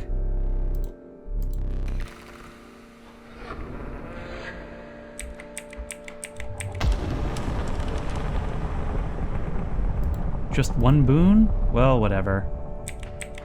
In we go. Well, looks like I'll have to beat him again. Yeah? But at least you're still alive. That's better than a creepy Costa protagonist can hope for, right? We need to have something with insta-kill on the board. That's the main thing. 2 flames will not suffice this time. It's also partly about knowing what you need to bring, you know?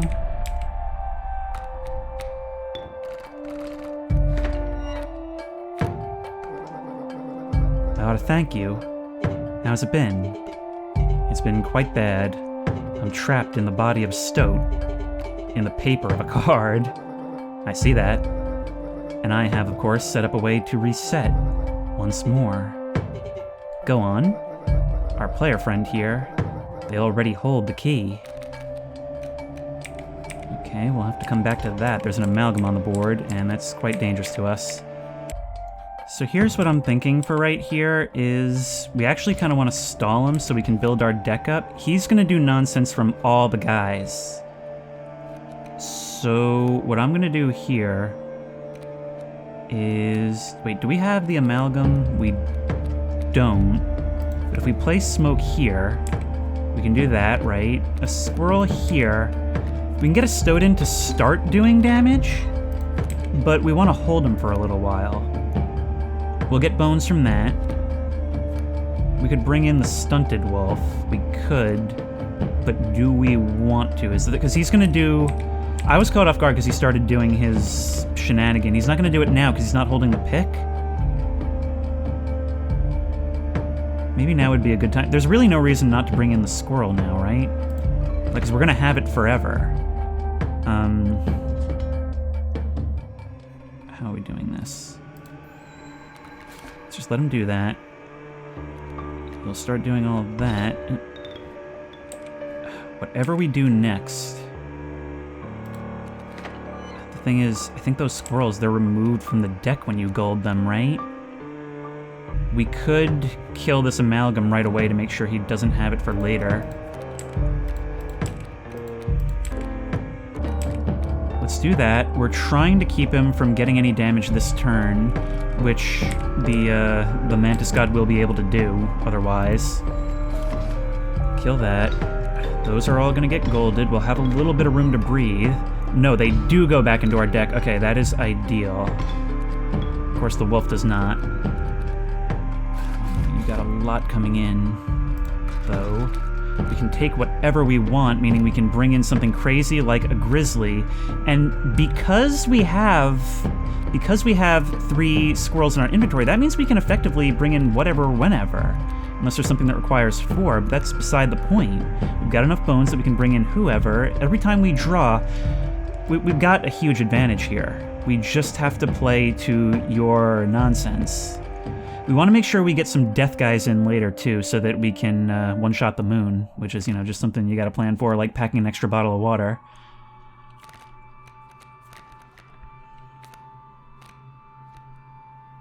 Right now, I'm gonna choose the bear. And... yep. You'll do this, which is good.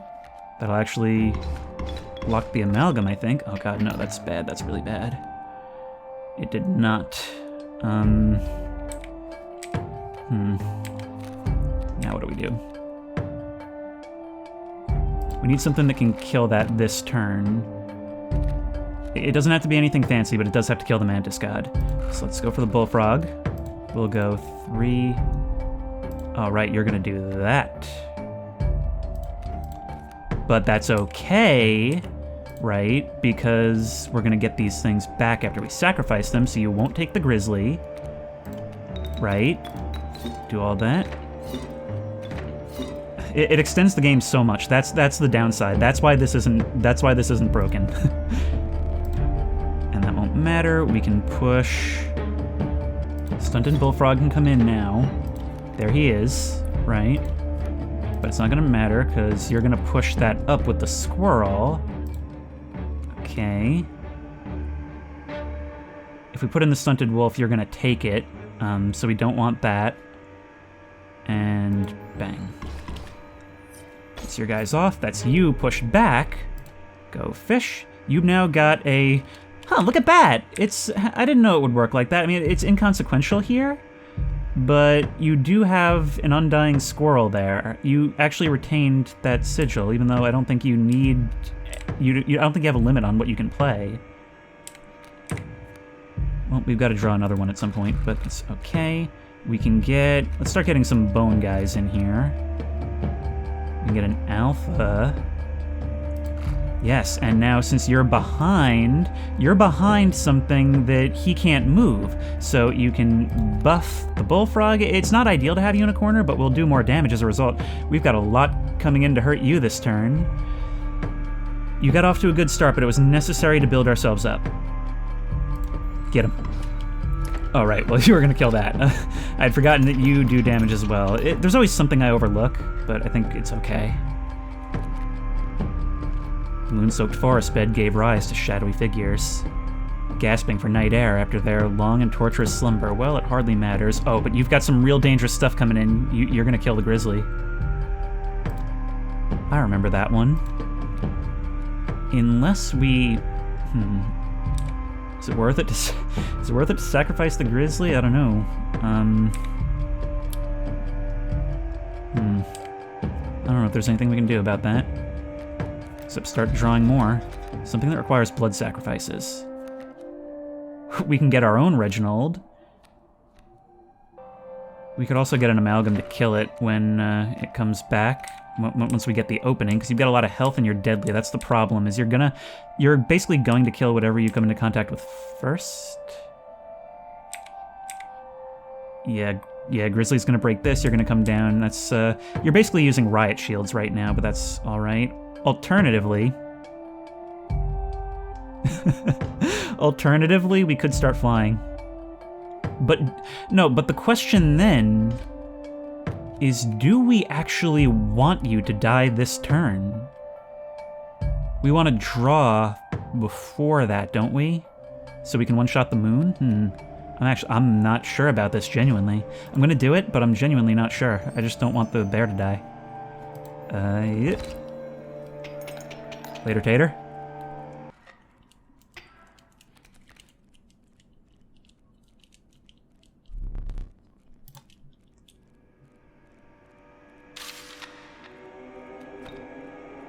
Took a picture of the moon. It's got a lot of health. Hardly matters now. But so we want to draw this card.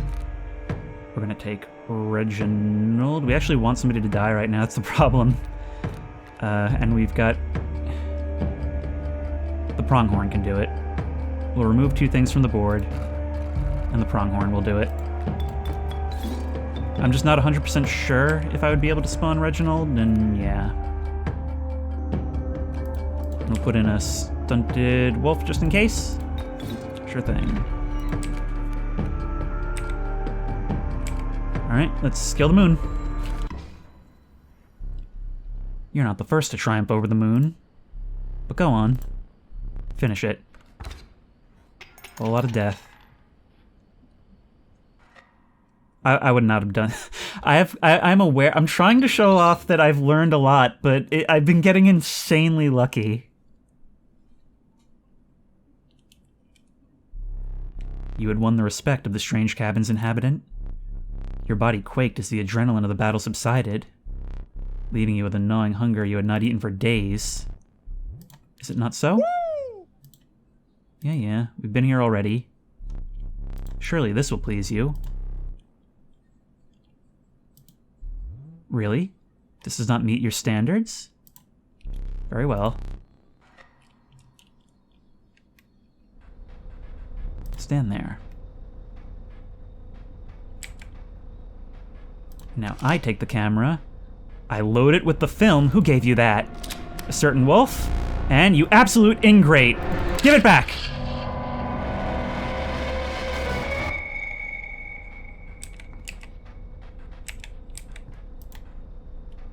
We got him! Ladies and gentlemen, we got him. Condemned to the fate you had condemned so many others to. That is so cool! Alright, but it doesn't look like we can examine it. You're just there, and there you shall remain. Well, let's see what this is.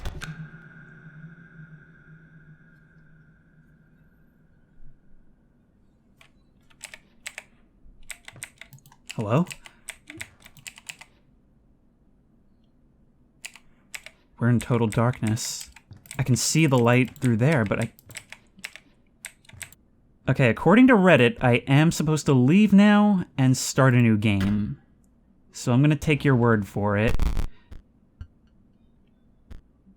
And in fact, this is the only time we can start a new game, because I had noted in the beginning, we can only continue.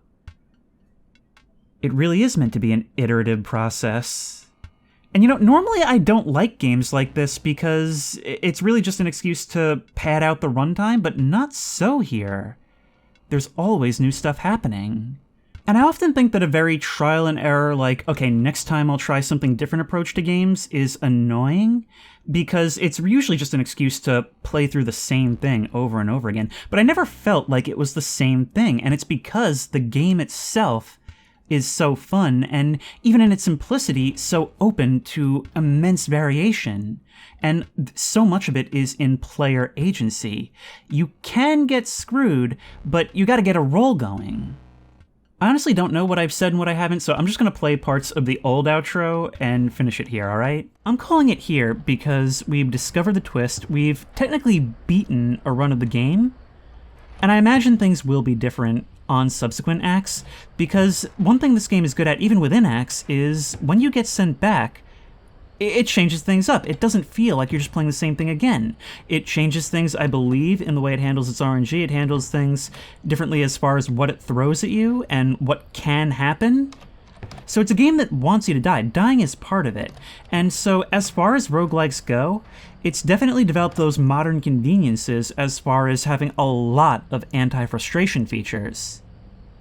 Now, me personally, I was stressed in a bad way a lot of the time because I'm recording this for the channel.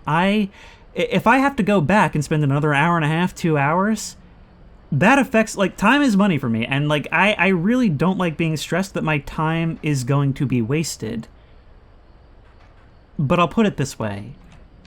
It's got the atmosphere, which I've already talked about. It's got an insane meta twist that probably just continues to go deeper, and is going deeper even now the more I think about it.